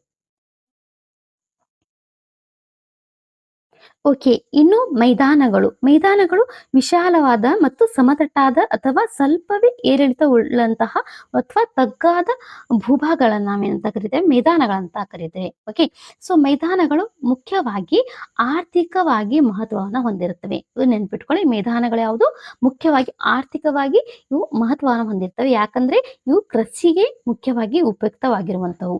ಹಾಗಾಗಿ ಆರ್ಥಿಕವಾಗಿ ಮಹತ್ವವನ್ನು ಹೊಂದಿರುತ್ತವೆ. ಇನ್ನು ಬಹಳಷ್ಟು ಮೈದಾನಗಳು ನದಿಗಳು ಸಾಗಿಸಿ ತಂದ ರೆವೆ, ಮಡ್ಡಿ ಮತ್ತು ಮರಳಿನಂತಹ ವಸ್ತುಗಳ ಸಂಚಯನದಿಂದ ನಿರ್ಮಾಣವಾಗಿರುತ್ತವೆ. ಮತ್ತೆ ಕೆಲವು ಮೈದಾನಗಳು ಹಿಮನದಿ, ಮಾರುತ ಮತ್ತು ಅಲೆಗಳ ಕಾರ್ಯಗಳಿಂದ ರಚನೆ ಆಗಿರುತ್ತವೆ. ಸೊ ಈ ರೀತಿಯಾಗಿ ಮೈದಾನಗಳ ಒಂದು ನಿರ್ಮಾಣಗಳಾಗಿರ್ತವೆ. ಇನ್ನು ನೀವು ನದಿ, ಕಣಿವೆ ಮತ್ತು ಸಮುದ್ರ ತೀರಗಳ ಉದ್ದಕ್ಕೂ ಅನೇಕ ಮೈದಾನಗಳನ್ನು ಕೂಡ ನೋಡಿರ್ತೀರಿ. ಓಕೆ, ಸೊ ಯಾವ್ದಂದ್ರೆ ಗಂಗಾ ನದಿ ಬಯಲು ಪ್ರದೇಶ. ಓಕೆ, ಗಂಗಾ ನದಿ ಬಯಲು ಪ್ರದೇಶ ಏನಿದೆ ಇದು ಕೂಡ ಒಂದು ನದಿಗಳ ಸವೆಸಿ ತಂದಂತಹ ಮಣ್ಣಿನಿಂದ ನಿರ್ಮಾಣಗೊಂಡಂತಹ ಗಂಗಾ ನದಿ ಅಥವಾ ನದಿಗಳ ಒಂದು ಬಯಲು ಪ್ರದೇಶ ಅಂತ ಹೇಳ್ತಾರೆ. ಇನ್ನು ಅದರ ಒಂದು ಮುಖಜ ಭೂಮಿ ಬಂಗಾಲ್ ಕೊಲ್ಲಿಯಲ್ಲಿ ಕೂಡ ನೀವು ನೋಡಿರ್ಬೋದು. ಅದರ ಮುಖಜ ಭೂಮಿ. ಸೊ ಅಲ್ಲಿವರೆಗೆ ಸಂಪೂರ್ಣವಾಗಿ ಒಂದು ನದಿಗಳ ಒಂದು ಮೈದಾನ ಅಂತ ಕೂಡ ಹೇಳ್ತೇವೆ. ಆ ನದಿಗಳ ಒಂದು ಮೈದಾನ ಬೇಸಿನ್ ಅಂತ ಹೇಳ್ತೇವೆ. ಮುಖ್ಯವಾಗಿ ಏನಂತ ಇದಕ್ಕೆ ಬೇಸಿನ್. ಸೊ ಏನು ರಿವರ್ಸ್ ಸಿಸ್ಟಮ್ ನ ಒಂದು ಬೇಸಿನ್ಸ್ಗಳು. ಓಕೆ, ಬೇಸಿನ್ಸ್ ಅದನ್ನ ಮೈದಾನ ಅಂತ ಹೇಳ್ತೇವೆ. ಓಕೆ, 3 ವಿಧವನ್ನ ನೋಡ್ತೇವೆ. ಒಂದು ರಚನಾ ಮೈದಾನಗಳು, ಎರಡನೇದು ಸವೇತದಿಂದಾದಂತಹ ಮೈದಾನಗಳು, ಮೂರನೇದಾಗಿ ಸಂಚಯನದಿಂದಾದಂತಹ ಮೈದಾನಗಳು. ಓಕೆ, ಸೊ ಇದರಲ್ಲಿ ರಚನಾದಿಂದಾದಂತಹ ಮೈದಾನಗಳು ಅಂದ್ರೆ ಏನಂದ್ರೆ ಸಮುದ್ರದ ತಳಭಾಗವು ಮೇಲೆ ಕೆತ್ತಲ್ಪಟ್ಟಿರುವುದರಿಂದಲೋ ಅಥವಾ ಯಾವ್ದಾರ ಒಂದು ಭಾಗ ತಗ್ಗಾಗಿರ್ತವೆ. ಓಕೆ, ಸೊ ಇದರಿಂದ ನಿರ್ಮಾಣವಾದಂತಹ ಮೈದಾನವನ್ನೇ ರಚನಾ ಮೈದಾನ ಅಂತ ಕೂಡ ಕರಿತೇವೆ. ಇನ್ನು ಉದಾಹರಣೆಗೆ ಸಂಯುಕ್ತ ಸಂಸ್ಥಾನ ಏನಿದೆ ಅಂದ್ರೆ ಅಮೆರಿಕಾದ USA ಏನಿದೆ, ಸೊ USA ನ ಆಗ್ನೇಯದ ಒಂದು ಮೈದಾನ ಇದೆ. ಇದು ರಚನಾ ಮೈದಾನಕ್ಕೆ ಮುಖ್ಯ ಎಕ್ಸಾಂಪಲ್. ಓಕೆ, ಇನ್ನು ಸವೇತದಿಂದ ಆದಂತಹ ಮೈದಾನ ಅಂದ್ರೆ ಇವು ಪರ್ವತ ಮತ್ತು ಪ್ರಸ್ಥಭೂಮಿಗಳ ಒಂದು ಸವೇತಕ್ಕೊಳಗಾಗಿ ತಗ್ಗು ಮೈದಾನಗಳಾಗುವುದರಿಂದ ನಿರ್ಮಾಣವಾಗಿರುತ್ತವೆ. ಸೊ ಇವುಗಳಿಗೆ ಸವೇತದಿಂದ ಅಂತ ಮೈದಾನಗಳಂತ ಕರೀತಾರೆ. ಇನ್ನು ಇದಕ್ಕೆ ಎಕ್ಸಾಂಪಲ್ ಅಂದ್ರೆ ಸೈಬೇರಿಯಾದ ಪಶ್ಚಿಮ ಭಾಗ. ಓಕೆ, ಸೈಬೇರಿಯಾದ ಯಾವುದು ಪಶ್ಚಿಮ ಭಾಗವನ್ನ ಸವೇತದಿಂದ ಆದಂತಹ ಮೈದಾನ ಅಂತ ಕರಿತೇವೆ. ಇನ್ನು ಸಂಚಯದಿಂದ ಆದಂತಹ ಮೈದಾನಗಳಂದ್ರೆ ನದಿ, ಹಿಮನದಿ, ಮಾರುತ ಮೊದಲಾದಂತಹ ನೈಸರ್ಗಿಕ ಕೃತ್ಯಗಳು ಹೊತ್ತು ತಂದಂತಹ ಮೆಕ್ಕಲು ಮತ್ತು ಮಡ್ಡಿ ಸಂಚಯನದಿಂದ ನಿರ್ಮಾಣವಾದವು. ಇವುಗಳಿಗೆ ಸಂಚಯನದ ಮೈದಾನಗಳು ಅಂತ ಕರೀತೇವೆ. ಸಂಚಯನ ಅಂದ್ರೆ ನದಿಗಳು ತಂದಂತಹ ಮಣ್ಣಿನಿಂದ ನಿರ್ಮಾಣವಾದಂತಹ ಮೈದಾನಗಳು. ಓಕೆ, ಸಿಂಪಲ್ ಆಗಿ ನೆನ್ಪಿಟ್ಟುಕೊಳ್ಳಿ. ನದಿಗಳು ಯಾವುದೇ ನದಿ ಆಗಿರ್ಬೋದು, ಹಿಮನದಿ ಕೂಡ ಅಷ್ಟೇ, ಮತ್ತು ಇವು ಮಳೆಗಾಲದ ನದಿಗಳಾಗಿರ್ಬೋದು. ಸೊ ಇವು ನದಿಗಳಿಂದ ತಂದಂತಹ ಮಣ್ಣುಗಳಿಂದ ಓಕೆ ನಿರ್ಮಾಣಗೊಂಡಂತಹ ಒಂದು ಮೈದಾನಗಳು. ಸೊ ಇವುಗಳಿಗೆ ನಾವೇನಂತೇವೆ ಸಂಚಯನ ಮೈದಾನಗಳು ಅಂತ ಕರಿತೇವೆ. ಸೊ ಉದಾಹರಣೆಗೆ ಸಿಂಧು ಗಂಗಾ ನದಿಯ ಬಯಲು ಪ್ರದೇಶಗಳು. ಓಕೆ, ಇನ್ನು ಮೈದಾನಗಳ ಪ್ರಾಮುಖ್ಯತೆ ಏನು? ಹಾಗಾದ್ರೆ ಮೈದಾನಗಳು ಯಾಕೆ ಉಪಯುಕ್ತವಾಗಿವೆ ನಮಗೆ ಅಂದ್ರೆ, ಮೈದಾನಗಳು ಫಲವತ್ತಾದ ಮಣ್ಣು ಮತ್ತು ಸಮತಟ್ಟಾದಂತಹ ಭೂಮಿಯನ್ನ ಹೊಂದಿವೆ. ಇನ್ನು ಕೃಷಿ ಮತ್ತು ಕೈಗಾರಿಕೆಗಳ ಅಭಿವೃದ್ಧಿಗಳು ಇದು ಉಪಯುಕ್ತವಾಗಿರುವಂತದ್ದು. ಮೈದಾನ ಮುಖ್ಯವಾಗಿ ಏನಂದ್ರೆ ಕೃಷಿಗೆ ಬೇಕು. ಓಕೆ, ಕೃಷಿಗೆ ಇಂಪಾರ್ಟೆಂಟ್ ಆದಂತ ಇನ್ನೊಂದು ಕೈಗಾರಿಕೆಗೆ. ಇದು ನೆನ್ಪಿಟ್ಕೊಳ್ಳಿ. ಓಕೆ, ಮೈದಾನ ಯಾವುದು? ಕೃಷಿಗೆ. ಯಾಕಂದ್ರೆ ಫಲವತ್ತಾದಂತ ಮಣ್ಣು ಒಂದು ಇಲ್ಲಿ ದೊರೆಯುವಂಥದ್ದು. ಹಾಗಾಗಿ ಕೃಷಿಯನ್ನ ಮಾಡಲಾಗತ್ತೆ. ಇನ್ನು ಕೈಗಾರಿಕೆಗಳ ಸ್ಥಾಪನೆ ಕೂಡ ಇದು ಮುಖ್ಯವಾಗಿ ಇಲ್ಲಿ ಈ ಭಾಗ ಉಪಯುಕ್ತವಾಗಿರುವಂತ, ಯಾಕಂದ್ರೆ ನದಿಗಳು ಇಲ್ಲಿ ನದಿಯ ನೀರು ಈ ಕೈಗಾರಿಕೆಗಳಿಗೆ ಉಪಯುಕ್ತವಾಗಿರುವಂತವು. ಇನ್ನು ಸಾರಿಗೆ ಸಂಪರ್ಕದ ಸಾರಿಗೆ ಸಂಪರ್ಕದ ಬೆಳವಣಿಗೆಗೆ ಪ್ರೋತ್ಸಾಹದಾಯಕವಾಗಿರುವಂತವು. ಇನ್ನು ನಾಗರಿಕತೆಯ ಕೇಂದ್ರಗಳ ನಾಡು. ನಾಗರಿಕತೆ ಕೇಂದ್ರಗಳ ನಾಡು, ಯಾಕೆಂದ್ರೆ ಇಲ್ಲಿ ನೀವು ನೋಡಿದ್ರಲ್ಲ, ಸಿಂಧು ನಾಗರಿಕತೆ ಅಂತ ಹೇಳ್ತಾರೆ. ಸಿಂಧು ನಾಗರಿಕತೆ ಎಲ್ಲಿ ಹುಟ್ಕೊಂಡಿತ್ತು? ಇದು ನಮ್ಮ ಸಿಂಧು ನದಿ. ಸಿಂಧು ನದಿ ಮತ್ತೆ ಸರಸ್ವತಿ ನದಿಯ ಒಂದು ಅದರ ಸುತ್ತಲಿನ ಭಾಗದಲ್ಲಿ, ಅದರ ಸುತ್ತಮುತ್ತಲಿನ ಭಾಗದಲ್ಲಿ ಏನಾಗಿತ್ತು? ಈ ಸಿಂಧು ನಾಗರಿಕತೆಯನ್ನ ನಾವು ಉದ್ಗಮವನ್ನ ನೋಡ್ತೇವೆ. ಯಾಕಂದ್ರೆ ನದಿ ಎಲ್ಲಿರುತ್ತೋ ಅಲ್ಲೇ ಒಂದು ಜನರ ಒಂದು ಏನ್ ಹೇಳ್ತೇವೆ, ಜನರ ಒಂದು ವಾಸಿಸುವಂತ ಜನರು ಏನ್ ಮಾಡ್ತಾರೆ? ಅಲ್ಲಿ ವಾಸವನ್ನ ಮಾಡ್ತಾರೆ. ನದಿಗಳ ಸುತ್ತಮುತ್ತಲ ಪ್ರದೇಶದಲ್ಲಿ ಜನರು ವಾಸವನ್ನ ಮಾಡ್ತಾರೆ. ಯಾಕಂದ್ರೆ ನೀರು ಅತಿ ಅಮೂಲ್ಯವಾದಂಥದ್ದು. ನೀರು ಮನುಷ್ಯನಿಗೆ ಅಥವಾ ನಾವು ಎಲ್ಲಾ ಪ್ರಾಣಿಗಳಿಗೂ ನೀರು ಅತಿ ಮುಖ್ಯವಾದದ್ದು. ಹಾಗಾಗಿ ಇನ್ನು ನಮ್ಮ ಕೃಷಿಗಳಿಗೂ ಅಷ್ಟೇ, ಇನ್ನು ಕೈಗಾರಿಕೆಗಳು ಕೂಡ ನಮ್ಮ ಒಂದು ಆರ್ಥಿಕ ರೂಪದಲ್ಲಿ ಕೂಡ ನಮ್ಗೆ ನೀರು ಬೇಕೇ ಬೇಕು. ಇನ್ನು ಕೃಷಿಗೆ ಕೂಡ ನಮ್ಮ ಜೀವನೋಪಾಯಕ್ಕೆ ನೀರು ಬೇಕು. ಹಾಗಾಗಿ ನದಿ ಎಲ್ಲಿರುತ್ತೋ ಅಲ್ಲೇ ಜೀವದ ಒಂದು ವಾಸಸ್ಥಾನವಾಗಿರುವಂಥದ್ದು. ಹಾಗಾಗಿ ಒಂದು ನಾಗರಿಕತೆಯ ಒಂದು ಹುಟ್ಟು ಆಗಿರುವಂಥದ್ದು ಒಂದು ನದಿಗಳ ಒಂದು ಮೈದಾನ ಅಂತ ಹೇಳ್ತೇವೆ, ನದಿಗಳ ಮೈದಾನದಲ್ಲಿ. ಇನ್ನು ಪಟ್ಟಣ ಮತ್ತು ನಗರಗಳ ಬೆಳವಣಿಗೆ. ಇದಕ್ಕೆ ಇವು ಗಂಗಾ ನದಿಯ ಒಂದು ಮೈದಾನದಲ್ಲಿ ಅತಿ ಹೆಚ್ಚು ಪಟ್ಟಣಗಳನ್ನ ಅಥವಾ ನಗರಗಳನ್ನು ಹೊಂದಿರುವಂತದ್ದೇ ಗಂಗಾ ನದಿ ಮೈದಾನ. ಇದು ನೆನಪಿಟ್ಕೊಳ್ಳಿ ನಮ್ಮ ದೇಶದಲ್ಲಿ. ಯಾಕಂದ್ರೆ ಇಲ್ಲಿ ಆರ್ಥಿಕವಾಗಿ ಮತ್ತು ಅಗ್ರಿಕಲ್ಚರ್ ಕೂಡ ಅಷ್ಟೇ ಪ್ರೋತ್ಸಾಹ ಸಿಗುತ್ತೆ. ಯಾಕಂದ್ರೆ ಇಲ್ಲಿ ನೀರಿನ ಒಂದು ಮೈದಾನ ಆಗುತ್ತೆ. ಫಲವತ್ತಾದ ಮಣ್ಣು ಕೂಡ ಇಲ್ಲಿ ಸಿಕ್ಕಿರುವಂಥದ್ದು. ಫಲವತ್ತಾದ ಮಣ್ಣಿನಿಂದ ನಿರ್ಮಾಣವಾಗಿರುತ್ತವೆ ಮೈದಾನಗಳು. ಆದ್ದರಿಂದ ಇಲ್ಲಿ ಪಟ್ಟಣಗಳು ಕೂಡ ಮತ್ತು ನಗರಗಳು ಕೂಡ ಇಲ್ಲಿ ಸ್ಥಾಪನೆವಾಗಿರ್ತವೆ. ಇನ್ನು ಮರುಭೂಮಿಗಳು. ಇನ್ಯಾವುದು? ಮರುಭೂಮಿಗಳು ಅಂದ್ರೆ ಮೇಲ್ಮೈ ಲಕ್ಷಣಗಳಿಂದಾಗಿ ಪರ್ವತ ಮತ್ತು ಪ್ರಸ್ಥಭೂಮಿ ಮತ್ತು ಮೈದಾನಗಳು ಪರಸ್ಪರ ಭಿನ್ನವಾಗಿವೆ. ಇವಾಗ ನೀವು ನೋಡಿದ್ರಲ್ವಾ, ಮೇಲ್ಮೈ ಏನಿದೆ, ಭೂಮಿಯ ಮೇಲ್ಮೈಯ ಲಕ್ಷಣಗಳಿಂದಾಗಿ ಪರ್ವತಗಳನ್ನ ನಾವು ಒಂದು ಟೈಪ್ ನಲ್ಲಿ ಪರ್ವತಗಳನ್ನ ನೋಡಿದ್ವಿ ಯಾವ ರೀತಿ ಆಗಿದ್ದಾವೆ ಅಂತ. ಇನ್ನು ಪ್ಲಾಟ್ಯೂಗಳನ್ನ ನೋಡಿದ್ವಿ. ಸೊ ಈ ಪ್ಲಾಟ್ಯೂಗಳು ಅಂದ್ರೆ ಯಾವ ರೀತಿ ಆಗಿರುತ್ತವೆ ಅಂತ. ಇನ್ನು ಮೈದಾನಗಳನ್ನು ಕೂಡ ನಾವು ಇಲ್ಲಿ ಅಧ್ಯಯನ ಮಾಡಿದ್ವಿ. ಆದ್ರೆ ಇವೆಲ್ಲವನ್ನ ಹೊರತುಪಡಿಸಿ ಈ ಪರಸ್ಪರವಾಗಿ ಭಿನ್ನವಾಗಿರ್ತಾವಲ್ಲ, ಸೊ ಇವುಗಳ ಮರುಭೂಮಿಗಳು. ಸೊ ಯಾವ ರೀತಿ ಆಗುತ್ತೆ? ವಾಯುಗುಣದ ಪರಿಣಾಮದಿಂದಾಗಿ ಮರುಭೂಮಿಗಳ ಒಂದು ನಿರ್ಮಾಣವಾಗಿರ್ತವೆ. ಮರುಭೂಮಿ ಇರುತ್ತೆ ವಾಯುಗುಣದ. ಸೊ ಇದರಲ್ಲಿ ಭೂಮಿಯ ಆಂತರಿಕವಾಗಿ ಯಾವುದೇ ಒಂದು ಬದಲಾವಣೆಗಳು ಇಲ್ಲಿ ಸಂಭವಿಸುವುದಿಲ್ಲ. ಆದ್ರೆ ವಾಯುಗುಣದ ಒಂದು ಪರಿಣಾಮದಿಂದಾಗಿ ಮರುಭೂಮಿಗಳು ನಿರ್ಮಾಣವಾಗಿರುತ್ತವೆ. ಇನ್ನು ಅವುಗಳ ಹಗಲಿನ ವೇಳೆಯಲ್ಲಿ ಅತಿ ಶಾಖದಿಂದ ಕೂಡಿರ್ತವೆ. ಈ ಮರುಭೂಮಿಗಳು ಹಗಲಿನ ವೇಳೆಯಲ್ಲಿ ಶಾಖದಿಂದ ಕೂಡಿರ್ತವೆ ಮತ್ತು ಹೆಚ್ಚು ತಾಪವನ್ನು ಕೂಡ ಇವು ಹೊಂದಿರುತ್ತವೆ. ರಾತ್ರಿ ವೇಳೆಯಲ್ಲಿ ಶೀತವಾಗಿರ್ತವೆ. ರಾತ್ರಿ ಅತಿ ಬೇಗ ತಂಪಾಗುವಂತದ್ದೇ ಈ ಮರುಭೂಮಿಗಳು. ಬೇಗ ಚಳಿ ಇಲ್ಲಿ ನಮ್ಗೆ ಕಾಣ್ಲಿಕ್ಕೆ ಸಿಗ್ತದೆ. ಇನ್ನು ಕನಿಷ್ಠ ಪ್ರಮಾಣದ ಮಳೆಯನ್ನು ಕೂಡ ಪಡೆಯುತ್ತವೆ. ಇವು ಹೆಚ್ಚು ಮಳೆಯನ್ನು ಪಡೆಯುವುದಿಲ್ಲ, ಅಂದ್ರೆ ಕನಿಷ್ಠ ಪ್ರಮಾಣದ ಮಳೆಯನ್ನು ಕೂಡ ಇವು ಪಡೆಯುತ್ತವೆ. ಇನ್ನು ಅವು ಪ್ರಮುಖವಾಗಿ ಶುಷ್ಕವಾಗಿರುತ್ತವೆ. ಪ್ರಮುಖವಾಗಿ ಏನಂದ್ರೆ ಶುಷ್ಕವಾದಂತಹ ಒಂದು ವಾತಾವರಣವನ್ನ ಇವು ಹೊಂದಿರ್ತವೆ ಮರುಭೂಮಿಗಳು. ಆದ್ದರಿಂದ ಮರುಭೂಮಿ ಒಂದು ವಿಸ್ತಾರವಾದ ಶುಷ್ಕ ಪ್ರದೇಶ. ಭೂ ಮೇಲ್ಮೈಯಲ್ಲಿ 1/5 ಭಾಗವು ಏನಾಗಿರ್ತದೆ? ಮರುಭೂಮಿಯಿಂದ ಆವೃತವಾಗಿರುವಂತದ್ದು. ಭೂಮಿಯ ಒಂದು 1/5 ಭಾಗ ಇದು ಪೃಥ್ವಿ ಅಂತ ಅನ್ಕೊಳ್ಳಿ. ಭೂಮಿಯ ಮೇಲಿನ ಒಂದು 1/5 ಭಾಗ, ಭೂಮಿಯ ಮೇಲಿನ ಒಂದು 1/5 ಭಾಗ ಏನಿದೆ, ಇದು ಏನಾಗಿದೆ ಅಂದ್ರೆ ಮರುಭೂಮಿ ಆಗಿರುವಂತದ್ದು. ಭೂಮಿಯ ಮೇಲಿನ ಒಂದು 5ನೇ ಭಾಗ. ಸೊ 5ನೇ ಭಾಗ ಅಂದ್ರೆ ಇದು ಒಂದು ಭಾಗ.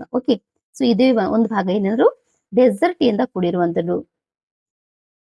ಡೆಸರ್ಟ್ ಇಂದ ಕೂಡಿರುವಂತದ್ದು ಭೂಮಿಯ ಮೇಲ್ಮೈನ ಒಂದು 5ನೇ ಭಾಗ.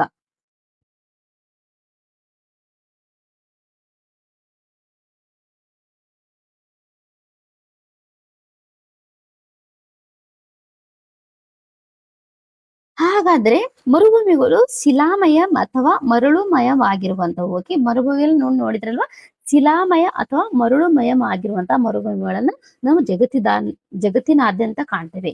ಸೊ ಮುಖ್ಯವಾಗಿ ಅಂಟಾರ್ಟಿಕಾ ಮತ್ತು ಯುರೋಪ್ಗಳನ್ನ ಹೊರತುಪಡಿಸಿ ಎಲ್ಲಾ ಒಂದು ಭೂಖಂಡಗಳಲ್ಲಿ ಮರುಭೂಮಿಯನ್ನ ಕಾಣ್ತೇವೆ. ಓಕೆ, ಎಲ್ಲಿ ನಾವು ಮರುಭೂಮಿಯನ್ನ ಕಾಣಲ್ಲ ಮುಖ್ಯವಾಗಿ ಹೇಳಿದರೆ ಒಂದು ಅಂಟಾರ್ಟಿಕಾದಲ್ಲಿ ನಾವು ಮರುಭೂಮಿಯನ್ನ ಕಾಣ್ಲಿಕ್ಕೆ ಸಿಗುವುದಿಲ್ಲ. ಮತ್ತೆ ಯಾವುದು ಯುರೋಪ್ ಖಂಡದಲ್ಲಿ ಮರುಭೂಮಿ ಇಲ್ಲಿ ನಮ್ಗೆ ಕಾಣ್ಲಿಕ್ಕೆ ಸಿಗುವುದಿಲ್ಲ. ಓಕೆ, ಬೇರೆ ಎಲ್ಲಾ ಖಂಡಗಳಲ್ಲೂ ಕೂಡ ಮರುಭೂಮಿ ನಮ್ಗೆ ಕಾಣ್ಲಿಕ್ಕೆ ಸಿಗ್ತದೆ. ಓಕೆ, ಇನ್ನು ಮರುಭೂಮಿಯು ಪ್ರಪಂಚದಲ್ಲೇ ವಿಶಾಲವಾದಂತಹ ಮರುಭೂಮಿ ಯಾವ್ದಾದ್ರೆ ಸಹರಾ ಮರುಭೂಮಿ. ಓಕೆ, ಪ್ರಪಂಚದಲ್ಲಿ ವಿಶಾಲವಾದಂತಹ ಮರುಭೂಮಿ ಯಾವುದು? ಸಹರಾ ಮರುಭೂಮಿ. ಚಿಲುಮೆ ಅಂತೆ ಇರುವಂತಹ ಅಥವಾ ಅಂತರ್ಜಲದಿಂದ ನೀರು ಮೇಲೆ ಚಿಲುಮೆ ಅಂತೆ ರೂಪದಲ್ಲಿ ಹೊರಬರುವುದನ್ನೇ ಇದನ್ನೇ ಅಂತಾರೆ ಒಯಸಿಸ್ ಅಂತ ಹೇಳ್ತಾರೆ. ಅಂದ್ರೆ ಚಿಲುಮೆ ರೂಪದಲ್ಲಿ ಏನಾಗಿರ್ತದೆ, ನೀರೇನಾಗಿರ್ತದೆ, ಅಂತರ್ಜಲದ ನೀರು ಮೇಲೆ ಬರ್ತದೆ. ಓಕೆ, ಇದನ್ನೇ ಒಯಸಿಸ್ ಅಂತ ಹೇಳ್ತಾರೆ. ಇವು ಕೆಲವೊಂದು ಮರುಭೂಮಿಗಳಲ್ಲಿ ಇವು ಕಾಣ್ಲಿಕ್ಕೆ ಸಿಗತ್ತೆ ಒಯಸಿಸ್ ಅನ್ನುವಂಥದ್ದು. ಓಕೆ, ಇನ್ನು ಕೆಲವು ಮರುಭೂಮಿಗಳು ಕಂಪ್ಲೀಟ್ ಆಗಿ ಶುಷ್ಕವಾಗಿರುತ್ತವೆ. ಇನ್ನು ಈ ಒಯಸಿಸ್ ನಲ್ಲಿ ಸಸ್ಯ ಮತ್ತು ಮಾನವ ವಸತಿಗಳ ಬೆಳವಣಿಗೆ ನೇರವಾಗಿರುತ್ತವೆ. ಯಾಕಂದ್ರೆ ನೀರ್ ಇರುತ್ತಲ್ವಾ, ಸೊ ಹಾಗಾಗಿ ಈ ಸಸ್ಯಗಳು ಕೂಡ ಬೆಳಿತವೆ ಮತ್ತು ಮಾನವರ ವಸತಿಗೂ ಕೂಡ ಇವು ಅನುಕೂಲವಾಗಿರುವಂತವು. ಹಾಗಾದ್ರೆ ಮರುಭೂಮಿಯ ಪ್ರಾಮುಖ್ಯತೆ, ಏನೆಲ್ಲ ಪ್ರಾಮುಖ್ಯತೆಗಳಿವೆ ಮರುಭೂಮಿ ಅಂದ್ರೆ? ಮರುಭೂಮಿಗಳಲ್ಲಿ ಅಲೆಮಾರಿ ಜನರೇ ಹೆಚ್ಚು ವಾಸಿಸ್ತಾರೆ. ಯಾಕಂದ್ರೆ ಇಲ್ಲಿ ಹೆಚ್ಚು ಸಾಕುವಂತಹ ಒಂದು ಪ್ರಾಣಿಗಳು ಯಾವುದಂದ್ರೆ, ಸೊ ಅಲೆಮಾರಿ ಜನರು ಅಂತ ಯಾವ್ದಕ್ಕಂತೇವೆ ಅಂದ್ರೆ, ಸೊ ಪ್ರಾಣಿಗಳನ್ನ ಇಲ್ಲಿ ಸಾಕ್ತಾರೆ ಅಂದ್ರೆ ಜಾನುವಾರುಗಳನ್ನು ಕೂಡ ಹೌದು, ಮತ್ತೆ ಆಡುಗಳನ್ನು, ಕುರಿಗಳನ್ನು, ಸೊ ಇವುಗಳನ್ನ ಸಾಕುವಂತಹ ಒಂದು ವಿಸ್ತಾರವಾದಂತಹ ಭೂಪ್ರದೇಶ ಅಂತ ಹೇಳ್ಬೋದು ಮರುಭೂಮಿಗಳಿಗೆ. ಓಕೆ, ಸೊ ಹಾಗಾಗಿ ಇಲ್ಲಿ ಅಲೆಮಾರಿ ಜನರು ಹೆಚ್ಚಾಗಿ ವಾಸಿಸ್ತಾರೆ. ಮತ್ತು ಫಲವತ್ತಾದಂತಹ ಭೂಮಿಗಳಲ್ಲಿ ಅಥವಾ ಡೆಸರ್ಟ್ ಅಲ್ಲಿ ಫಲವತ್ತಾದಂತಹ ಭೂಮಿಗಳಲ್ಲಿ ಅಥವಾ ಓಯಸಿಸ್ ಇದ್ದಂತಹ ಕಡೆಗಳಲ್ಲಿ ಕೂಡ ಇಲ್ಲಿ ಬೆಳೆಗಳನ್ನು ಕೂಡ ಬೆಳೀತಾರೆ. ಓಕೆ, ಉದಾಹರಣೆಗೆ ಈಜಿಪ್ಟ್ನ ನೈಲ್ ನದಿ ಕಣಿವೆ ಏನಿದೆ, ಇವು ಕೆಲವು ಮರುಭೂಮಿಗಳು ಸಮೃದ್ಧ ಖನಿಜ ಸಂಪನ್ಮೂಲವನ್ನ ಹೊಂದಿರುವಂತಹ ಒಂದು ಮರುಭೂಮಿ ಆಗಿರುವಂತದ್ದು. ಉದಾಹರಣೆಗೆ ಸೌದಿ ಅರೇಬಿಯಾ ಏನಿದೆ ಮತ್ತು ಕುವೇತ್, ಇದು ಪೆಟ್ರೋಲಿಯಂಗೆ ಸಮೃದ್ಧವಾಗಿರುವಂತದ್ದು. ಸೌದಿ ಅರೇಬಿಯಾ ಮತ್ತು ಕುವೇತ್ ಏನಿದೆ, ಇಲ್ಲಿ ಪೆಟ್ರೋಲಿಯಂ ನಿಕ್ಷೇಪ ಹೆಚ್ಚು ಸಿಗುವಂಥದ್ದು. ಹಾಗಾಗಿ ಇಲ್ಲಿ ಏನಂದ್ರೆ ಖನಿಜ ಸಂಪನ್ಮೂಲಕ್ಕೆ ಒಂದು ಬೆಸ್ಟ್ ಉದಾಹರಣೆ ಅಂತ ಹೇಳ್ಬಹುದು. ಓಕೆ, ಇಲ್ಲಿ ನೋಡಿ ಒಯಸಿಸ್ ಅಂದ್ರೆ ಈ ರೀತಿ ಆಗಿರುತ್ತೆ. ಮರುಭೂಮಿಯಲ್ಲಿ ನೀರು ಭೂಮಿಯ ಅಂತರ್ಜಲದಿಂದಲೇ ಮೇಲೆ ಚಿಮ್ತಾ ಇರುತ್ತೆ ಅಥವಾ ಮೇಲೆ ನಿಂತ್ಕೊಂಡಿರುತ್ತೆ ನೀರು, ಇದನ್ನೇ ಒಯಸಿಸ್ ಅಂತ ಕರೀತಾರೆ. ಇನ್ನು ಮರುಭೂಮಿ ಅಂದ್ರೆ ಈ ರೀತಿ ಆಗಿರುವಂತದ್ದು. ಓಕೆ, ಕಂಪ್ಲೀಟ್ ಆಗಿ ಶುಷ್ಕ ಆಗಿರುತ್ತೆ. ಓಕೆ, ಇದಕ್ಕೆ ಲಾಸ್ಟ್ ಅಂದ್ರೆ ಇಲ್ಲಿ ದ್ವೀಪ. ಓಕೆ, ದ್ವೀಪಗಳು ಅಂದ್ರೆ ಐಲ್ಯಾಂಡ್ಸ್. ದ್ವೀಪ ಅಂದ್ರೆ ಯಾವುದು? ಐಲ್ಯಾಂಡ್ಸ್ ಯಾವ ರೀತಿ ಆಗಿರುತ್ತೆ ಅಂದ್ರೆ, ಸೊ ದ್ವೀಪಗಳಂದ್ರೆ ಸಾಗರ, ಸಮುದ್ರ, ಸರೋವರ ಅಥವಾ ನದಿಗಳಲ್ಲಿ ಸುತ್ತಲೂ ನೀರಿಂದ ಆವರಿಸಲ್ಪಟ್ಟಿರುತ್ತಲ್ವಾ, ಇದಕ್ಕೆ ದ್ವೀಪಗಳು ಅಂತ ಕರಿತೇವೆ. ಸೊ ಇವು ಮುಖ್ಯವಾಗಿ ಚಿಕ್ಕ ಭೂಭಾಗದಲ್ಲೂ ಕೂಡ ರೂಪದಲ್ಲೂ ಕೂಡ ಇರುತ್ತೆ, ಇನ್ನು ದೊಡ್ಡದಾಗಿ ಕೂಡ ಇರುತ್ತೆ. ದೊಡ್ಡದಾದಂತಹ ಭೂಭಾಗದಲ್ಲೂ ಕೂಡ ಇವು ಲೊಕೇಟೆಡ್ ಆಗಿರುವಂತದ್ದು. ಸೊ ಒಂದು ವಿಧದ ಒಂದು ಭೂಸ್ವರೂಪ, ಇದು ಕೂಡ ಒಂದು ವಿಧವಾದಂತಹ ಭೂಸ್ವರೂಪ. ಅತಿ ಚಿಕ್ಕ ದ್ವೀಪಗಳನ್ನ ಕಿರು ದ್ವೀಪಗಳು ಅಂತ ಕರಿತೇವೆ. ಚಿಕ್ಕ ದ್ವೀಪಗಳಂತ ಕರಿತೇವೆ ಕಿರು ದ್ವೀಪಗಳು ಅಂತ ಕರಿತೇವೆ. ಇನ್ನು ನದಿ ಮತ್ತು ಸರೋವರಗಳ ನಡುವಣ ದ್ವೀಪಗಳಿಗೆ ನಡುಗಡ್ಡೆಗಳು ಅಂತ ಕರಿತೇವೆ. ಓಕೆ, ನದಿಗಳಲ್ಲಿ ಮತ್ತು ಸರೋವರಗಳ ಒಂದು ಮಧ್ಯದಲ್ಲಿ ನಾವು ದ್ವೀಪಗಳ ಕಾಣ್ತೇವೆ. ಓಕೆ, ಭೂಮಿಯನ್ನು ಸಣ್ಣದಾಗಿ ನಾವು ಗುಡ್ಡ ಅಂತ ಕಾಣ್ತೇವೆ ಅಂತ ಕರಿತೇವಲ್ವಾ, ಸೊ ಅವುಗಳನ್ನ ಕಾಣ್ತೇವೆ, ಅವುಗಳನ್ನ ನಡುಗಡ್ಡೆಗಳು ಅಂತ ಕರಿತೇವೆ. ಇನ್ನು ಭೌಗೋಳಿಕ ದೃಷ್ಟಿಯಲ್ಲಿ ದ್ವೀಪಗಳ ಗುಂಪನ್ನು ದ್ವಿಸ್ತೋಮಗಳು ಅಥವಾ ಸಮೂಹಗಳು. ಓಕೆ, ಭೌಗೋಳಿಕ ದೃಷ್ಟಿಯಲ್ಲಿ ದ್ವೀಪಗಳ ಗುಂಪನ್ನ ಕರಿತೇವೆ ಅಂದ್ರೆ ದ್ವೀಪ ಸ್ತೋಮಗಳು ಅಥವಾ ದ್ವೀಪಗಳ ಸಮೂಹಗಳು. ಓಕೆ, ಸಮೂಹಗಳು ಅಂತ ಕರಿತೇವೆ. ಓಕೆ, ಐಲ್ಯಾಂಡ್ ಇನ್ ಗ್ರೂಪ್ಸ್ ಅಂತ ಐಲ್ಯಾಂಡ್ ಸಮೂಹಗಳು ಅಂತ ಕರಿತೇವೆ. ಉದಾಹರಣೆಗೆ ಟಿಯರ್ ಡೆಲ್ ಫ್ಯೂಗೋ ಎನ್ನುವಂಥದ್ದು, ಇದು ಇಂಡೋನೇಷ್ಯಾದಲ್ಲಿ ಲೊಕೇಟೆಡ್ ಆಗಿರುವಂಥದ್ದು. ಇದು ದ್ವೀಪ ಸ್ತೋಮಗಳು ಅಂತ ಕರಿತೇವೆ. ಓಕೆ, ಈ ರೀತಿಯಾದಂತಹ ದ್ವೀಪಗಳು ನೋಡಿರ್ಬೇಕಲ್ಲ. ಸಮುದ್ರದಲ್ಲಿ ಕೂಡ ಇವು ಕಾಣ್ತೇವೆ ನಾವು ದ್ವೀಪಗಳನ್ನ, ಇವು ನದಿಗಳಲ್ಲೂ ಕೂಡ ದ್ವೀಪಗಳನ್ನ ಕಾಣ್ತೇವೆ. ಇನ್ನು ದ್ವೀಪಗಳಲ್ಲಿ ವಿಧಗಳು. ಸೊ ಎಷ್ಟು ವಿಧದ ದ್ವೀಪಗಳಿದ್ದಾವೆ ಹಾಗಾದ್ರೆ? ದ್ವೀಪಗಳಲ್ಲಿ ಎರಡು ಪ್ರಮುಖ ವಿಧಗಳಿವೆ. ದ್ವೀಪಗಳಲ್ಲಿ ಎರಡು ಪ್ರಮುಖ ದ್ವೀಪಗಳಿದ್ದಾವೆ. ಒಂದು ಖಂಡಾಂತರ ದ್ವೀಪಗಳು ಮತ್ತು ಎರಡನೇದಾಗಿ ಸಾಗರಿಕ ದ್ವೀಪಗಳು. ಖಂಡಾಂತರ ದ್ವೀಪಗಳು ಖಂಡದ ಪ್ರಧಾನ ಭೂಭಾಗದಿಂದ ಪ್ರತ್ಯೇಕಗೊಂಡು ನಿರ್ಮಾಣಗೊಂಡಿರುತ್ತವೆ. ಖಂಡಾಂತರ ದ್ವೀಪಗಳು ಯಾವುದು? ಖಂಡಾಂತರ ದ್ವೀಪಗಳು ಅಂದ್ರೆ ಖಂಡದ ಯಾವ್ದಾರ ಒಂದು ಖಂಡದ ಪ್ರಧಾನ ಭೂಭಾಗದಿಂದ ಪ್ರತ್ಯೇಕಗೊಂಡಿರ್ತವೆ. ಉದಾಹರಣೆಗೆ ಇದು ಗ್ರೀನ್ಲ್ಯಾಂಡ್ ಏನಿದೆ, ಸೊ ಇವು ಒಂದು ಖಂಡದಿಂದ ಪ್ರತ್ಯೇಕಗೊಂಡಿದ್ದಂತಹ ಒಂದು ಐಲ್ಯಾಂಡ್. ಓಕೆ, ಸೊ ಇದಕ್ಕೆ ಏನಂತ ಕರಿತೇವೆ? ದ್ವೀಪಗಳು ಅಂತ ಕರಿತೇವೆ. ಸೊ ಉದಾಹರಣೆಗೆ ಗ್ರೀನ್ಲ್ಯಾಂಡ್ ಮತ್ತು ಐಸ್ಲ್ಯಾಂಡ್ ಕೂಡ ಹೌದು. ಸೊ ಇವೆರಡು ದ್ವೀಪಗಳು. ಓಕೆ, ಒಂದು ಉತ್ತರ ಅಮೆರಿಕಾ ಅಂತ ಹೇಳ್ತಿರಲ್ಲ, ಸೊ ಇದು ಖಂಡ. ಓಕೆ, ಖಂಡದಿಂದ ಪ್ರತ್ಯೇಕಗೊಂಡಿರುವಂತಹ ದ್ವೀಪಗಳು. ಇನ್ನು ಸಾಗರ ದ್ವೀಪಗಳು ಬಹುವಾಗಿ ಜ್ವಾಲಾಮುಖಿ ವಸ್ತುಗಳ ಸಂಚಯದಿಂದ ಸಾಗರಗಳ ಮಧ್ಯದಲ್ಲಿ ನಿರ್ಮಾಣಗೊಂಡಂತಹ ದ್ವೀಪಗಳು. ಹೀಗಾಗಿ ಅವುಗಳನ್ನ ಜ್ವಾಲಾಮುಖಿ ದ್ವೀಪಗಳು ಅಂತ ಕರಿತೇವೆ. ಜ್ವಾಲಾಮುಖದಿಂದ ರೂಪುಗೊಂಡಂತಹ ದ್ವೀಪಗಳಿಗೆ ನಾವು ಜ್ವಾಲಾಮುಖಿ ದ್ವೀಪಗಳು ಅಂತ ಕರಿತೇವೆ. ಸೊ ಮುಖ್ಯವಾಗಿ ಇದರ ಉದಾಹರಣೆ ಅಂದ್ರೆ ಸುಮಾತ್ರ, ಅಂದ್ರೆ ಇಂಡೋನೇಷ್ಯಾದ ಒಂದು ಭೂಭಾಗದಲ್ಲಿ ಲೊಕೇಟೆಡ್ ಆಗಿರುವಂತದ್ದು. ಏನು ಫೈರ್ ಬೆಲ್ಟ್ ಅಂತ ಕರಿತೀವಲ್ಲ, ಫೈರ್ ಬೆಲ್ಟ್ ದ್ವೀಪ ಅಂತ ಕರಿತೇವಲ್ಲ, ದ್ವೀಪಗಳ ಸಮೂಹ. ಓಕೆ, ಐಲ್ಯಾಂಡ್ಸ್ ಅಂತ ಕರಿತೇವಲ್ಲ, ಸೊ ಅವುಗಳೆಲ್ಲ ಯಾವುದು? ಜ್ವಾಲಾಮುಖಿಗಳ ದ್ವೀಪ ಸಮೂಹಗಳು. ಓಕೆ, ಇನ್ನು ಇದನ್ನು ಹೊರತುಪಡಿಸಿ ಹವಳದ ಹುಳಗಳಿಂದ ಕಟ್ಟಲ್ಪಟ್ಟಂತಹ ದ್ವೀಪಗಳು ಅಂದ್ರೆ ಇವು ನಮ್ಮ ಭಾರತದ ದೇಶದ ಒಂದು ಪಶ್ಚಿಮ ಭಾಗದಲ್ಲಿ ಲೊಕೇಟೆಡ್ ಆಗಿರುವಂತ ಯಾವುದು? ಲಕ್ಷದ್ವೀಪ. ಲಕ್ಷದ್ವೀಪ ಏನಿದೆ ಇದು ಒಂದು ಹುಳಗಳಿಂದ ಕಟ್ಟಲ್ಪಟ್ಟಂತಹ ಅಥವಾ ದಿಣ್ಣೆಯಿಂದ ರಚಿತವಾದಂತಹ ದ್ವೀಪಗಳು. ಓಕೆ, ಸೊ ಉದಾಹರಣೆಗೆ ಲಕ್ಷದ್ವೀಪ ನಮ್ಮ ಭಾರತ ದೇಶದ ಪಶ್ಚಿಮ ಭಾಗದಲ್ಲಿ ಕಂಡು ಬರುವಂತಹದ್ದು. ಓಕೆ, ಪಶ್ಚಿಮ ಭಾಗ ಸೌತ್. ಓಕೆ, ಭಾರತ ದೇಶ ದಕ್ಷಿಣದ ಪಶ್ಚಿಮ ಭಾಗದಲ್ಲಿ ಇದು ಕಂಡು ಬರುತ್ತೆ ಲಕ್ಷದ್ವೀಪಗಳು. ಇವು ಹುಳಗಳಿಂದ ಕಟ್ಟಲ್ಪಟ್ಟಂತಹ ದ್ವೀಪಗಳು. ಇನ್ನು ಅಂಡಮಾನ್ ನಿಕೋಬಾರ್ ಏನಿದೆ, ಅಂಡಮಾನ್ ನಿಕೋಬಾರ್ ಮತ್ತು ಲಕ್ಷದ್ವೀಪಗಳು ಭಾರತದ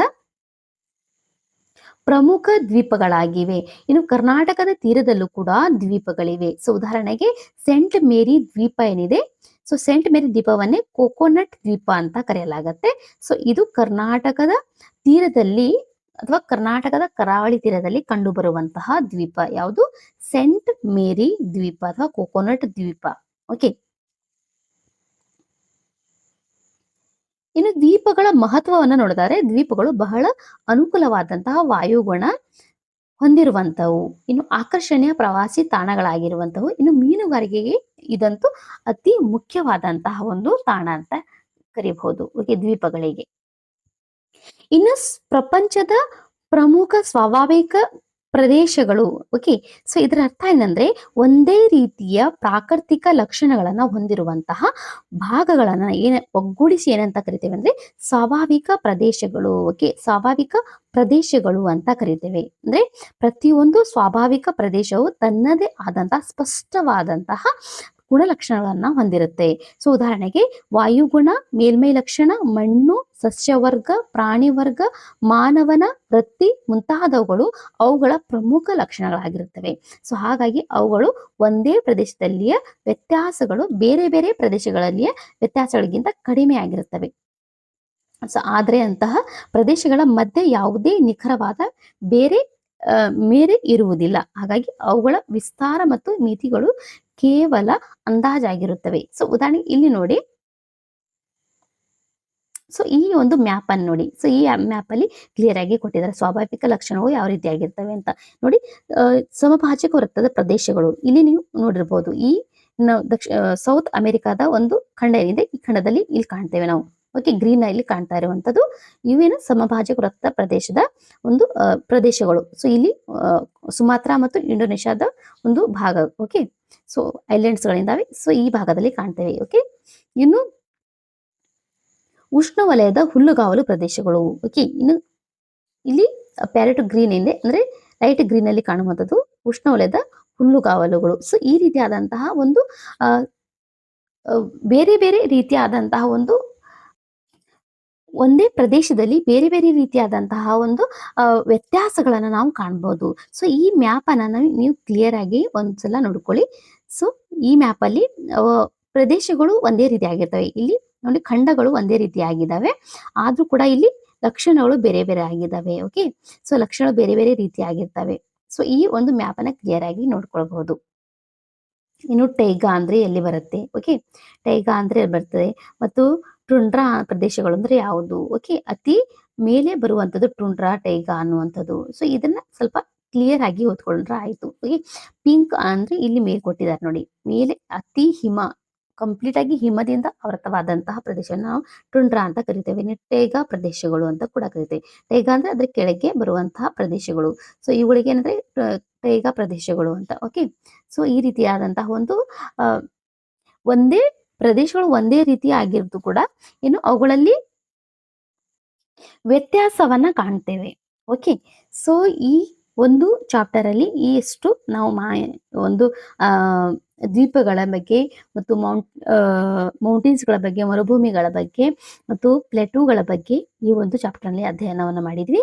ಸೊ ಸ್ನೇಹಿತರೆ, ನಿಮ್ಮ ಹತ್ರ ಈ ಬುಕ್ ಇದ್ರೆ ನೀವು ಇನ್ನೊಂದ್ಸತಿ ಇದನ್ನ ಓದ್ಕೊಳ್ಳಿ ಕ್ಲಿಯರ್ ಆಗಿ. ಓಕೆ, ಓಕೆ, ಈ ಒಂದು ಸ್ವಾಭಾವಿಕ ಪ್ರದೇಶಗಳಿದ್ದಾವೆ. ಸೊ ಇದರಲ್ಲಿ ಕ್ಲಿಯರ್ ಆಗಿ ಕೊಟ್ಟಿದ್ದಾರೆ ನೋಡಿ, ಸಮಭಾಜಕ ವೃತ್ತದ ಪ್ರದೇಶಗಳು ಅಥವಾ ಅಮೆಜಾನ್ ಮಾದರಿ. ಸೊ ಇವೆಲ್ಲವನ್ನ ನೀವು ನೋಡ್ಕೋಬಹುದು. ಸಮಭಾಜಕ ವೃತ್ತದ ಅಂದ್ರೆ ಅತ್ಯಂತ ಪ್ರಮುಖ ನಿರ್ಣಾಯಕವಾದ ವಾಯುಗುಣವನ್ನಾಧರಿಸಿ ಭೂ ಮೇಲ್ಮೈಯನ್ನು ಅನೇಕ ಸ್ವಾಭಾವಿಕ ಪ್ರದೇಶವನ್ನಾಗಿ ವಿಂಗಡಿಸಲಾಗಿದೆ. ಸೊ ಇದೇ ರೀತಿಯಾದಂತಹ ಒಂದು ಲಕ್ಷಣ ಎಲ್ಲಿ ಕಾಣ್ತೇವೆ ಅಂದ್ರೆ, ಇದೇ ರೀತಿಯಾದಂತಹ ಒಂದು ಲಕ್ಷಣವನ್ನು ಕೂಡ ನಾವು ಒಂದು ದೊಡ್ಡದಾದಂತಹ ಒಂದು ಮೌಂಟೇನ್ ನಲ್ಲೂ ಕೂಡ ಇದೇ ರೀತಿಯಾದ ಲಕ್ಷಣವನ್ನ ಕಾಣ್ತೇವೆ. ಓಕೆ, ಸೊ ಎಲ್ಲದಕ್ಕಿಂತ ಮೇಲೆ ಬರುವಂತದ್ದು ಟಂಡ್ರಾ, ಆಮೇಲೆ ಟೈಗಾ, ಈ ರೀತಿಯಾದಂತಹ ಒಂದು ಸ್ಟೆಪ್ ಅನ್ನ ಕೂಡ ನಾವು ಹಿಮಾಲಯ ಪರ್ವತದಲ್ಲೂ ಕೂಡ ಕಾಣ್ತೇವೆ. ಸೊ ಇದೇ ಒಂದು ಭೂಮಿಯಲ್ಲೂ ಕೂಡ ಕಾಣ್ತೇವೆ. ಸೊ ಭೂಮಿಯ ಒಂದು ಸ್ಟ್ರಕ್ಚರ್ ಮೇಲೂ ಕೂಡ ಈ ಒಂದು ಮೇಲ್ ವ್ಯತ್ಯಾಸಗಳನ್ನ ಕಾಣ್ತೇವೆ. ಓಕೆ, ಒಂದು ಭೂಮಿಯ ಮೇಲ್ಮೈನ ಒಂದು ವ್ಯತ್ಯಾಸದಲ್ಲಿ ಮತ್ತು ಅಲ್ಲಿನ ಸಸ್ಯಗಳಲ್ಲೂ ಕೂಡ, ಅವರು ಪ್ರಾಣಿಗಳಲ್ಲೂ ಕೂಡ ಹೌದು, ಮತ್ತು ಹುಲ್ಲುಗಾವಲಲ್ಲಿ ಕೂಡ ನಾವು ವ್ಯತ್ಯಾಸಗಳನ್ನ ಕಾಣ್ತೇವೆ. ಓಕೆ, ಇನ್ನು ಪ್ರಪಂಚದ ಅತಿ ಎತ್ತರವಾದಂತಹ ಶಿಖರ ಯಾವ್ದಂದ್ರೆ ಮೌಂಟ್ ಎವರೆಸ್ಟ್. ಓಕೆ, ಶಿಖರ ಯಾವ್ದಕ್ಕಂತೇವೆ? ಮೌಂಟ್ ಎವರೆಸ್ಟ್ ಪ್ರಪಂಚದ ಅತಿ ಎತ್ತರವಾದದ್ದು. ಇನ್ನು ಆಫ್ರಿಕಾದ ಪ್ರಸ್ಥಭೂಮಿಯು ಚಿನ್ನ ಮತ್ತು ವಜ್ರದ ಗಣಿಗಾರಿಕೆಗೆ ಪ್ರಸಿದ್ಧಿಯಾಗಿರುವಂತದ್ದು. ಓಕೆ, ಇದು ಫೇಮಸ್ ಆಗಿರೋದು ಯಾವ್ದಕ್ಕೆ? ಆಫ್ರಿಕಾದ ಪ್ರಸ್ಥಭೂಮಿ ಚಿನ್ನ ಮತ್ತು ವಜ್ರದ ಗಣಿಗಾರಿಕೆಗೆ ಫೇಮಸ್ ಆಗಿರುವಂತದ್ದು, ಅಂದ್ರೆ ಪ್ರಸಿದ್ಧಿಯನ್ನ ಹೊಂದಿದೆ. ಇನ್ನು ಗಂಗಾ ನದಿ ಮುಖಜ ಭೂಮಿ ಏನಿದೆ, ಸೊ ಇದು ಪ್ರಪಂಚದಲ್ಲಿ ದೊಡ್ಡದಾಗಿರುವಂತದ್ದು. ಇದನ್ನು ಸುಂದರ್ಬನ್ ಅಂತಾನೂ ಕೂಡ ಕರೆಯಲಾಗುತ್ತೆ. ಸುಂದರ್ಬನ್ ಬಂಗಾಲ್ ಕೊಲ್ಲಿಯಲ್ಲಿ ಇರುವಂತದ್ದು ಸುಂದರ್ಬನ್ ಏನಿದೆ ಡೆಲ್ಟಾ. ಸೊ ಇದು ಏನಿದೆ ಪ್ರಪಂಚದಲ್ಲಿ ಅತಿ ದೊಡ್ಡದಾದಂತಹ ಮುಖಜ ಭೂಮಿ ಅಂತ ಕೂಡ ಕರೆಯಲಾಗುತ್ತೆ ಡೆಲ್ಟಾವನ್ನ. ಇನ್ನು ಸಮಶೀತೋಷ್ಣ ವಲಯದ ಹುಲ್ಲುಗಾವಲುಗಳನ್ನ ಆಫ್ರಿಕಾದಲ್ಲಿ ಏನಂತ ಕರೀತಾರೆ? ಸ್ಟೆಫಿ ಅಂತ ಕರೀತಾರೆ. ಇನ್ನು ಉತ್ತರ ಅಮೆರಿಕಾದಲ್ಲಿ ಪ್ರೇರಿ ಅಂತ ಕರೀತಾರೆ. ದಕ್ಷಿಣ ಅಮೆರಿಕಾದಲ್ಲಿ ಪಂಪಾಸ್ ಅಂತ ಕರೀತಾರೆ. ಇನ್ನು ಆಸ್ಟ್ರೇಲಿಯಾದಲ್ಲಿ ಡೌನ್ಸ್ ಅಥವಾ ದಕ್ಷಿಣ ಆಫ್ರಿಕಾದಲ್ಲಿ ವೆಲ್ಡ್ಸ್ ಅಂತ ಕರೀತಾರೆ.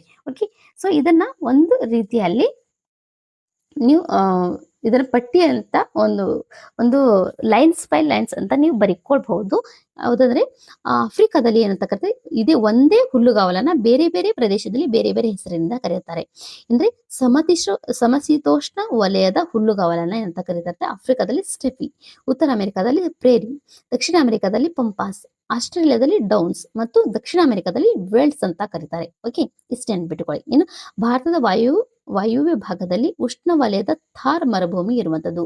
ಥಾರ್ ಮರುಭೂಮಿಯನ್ನ ನಾನು ಮಾಡಿ ತೋರಿಸಿದ್ದೇನೆ. ಓಕೆ, ಸೊ ಥಾರ್ ಮರುಭೂಮಿ ಎಲ್ಲಿ ಕಂಡು ಬರುತ್ತೆ ಅಂತ. ಓಕೆ, ಸೊ ಇಷ್ಟು ಅಧ್ಯಯನವನ್ನ ಈ ಒಂದು ಚಾಪ್ಟರ್ ಇಂದ ನಾವು ತಿಳ್ಕೊಂಡ್ವಿ. ಸೊ ಮುಂದಿನ ಚಾಪ್ಟರ್ ಅಲ್ಲಿ ಮತ್ತಷ್ಟು ಮಹತ್ವಪೂರ್ಣವಾದಂತಹ ಒಂದು ಟಾಪಿಕ್ ಅನ್ನ ಅಥವಾ ಒಂದು ಮಾಹಿತಿಯನ್ನ ನೋಡೋಣ. ಎಕ್ಸಾಮ್ಗೆ ರಿಲೆವೆಂಟ್ ಆದಂಥದ್ದು ಮಾತ್ರ. ಓಕೆ, ಸೊ ನೆಕ್ಸ್ಟ್ ವಿಡಿಯೋದಲ್ಲಿ ಮತ್ತು ಭೇಟಿ ಆಗ್ತೇನೆ. ಅಲ್ಲಿವರೆಗೆ ಟೇಕ್ ಕೇರ್ ದೆನ್, ಬಾಯ್.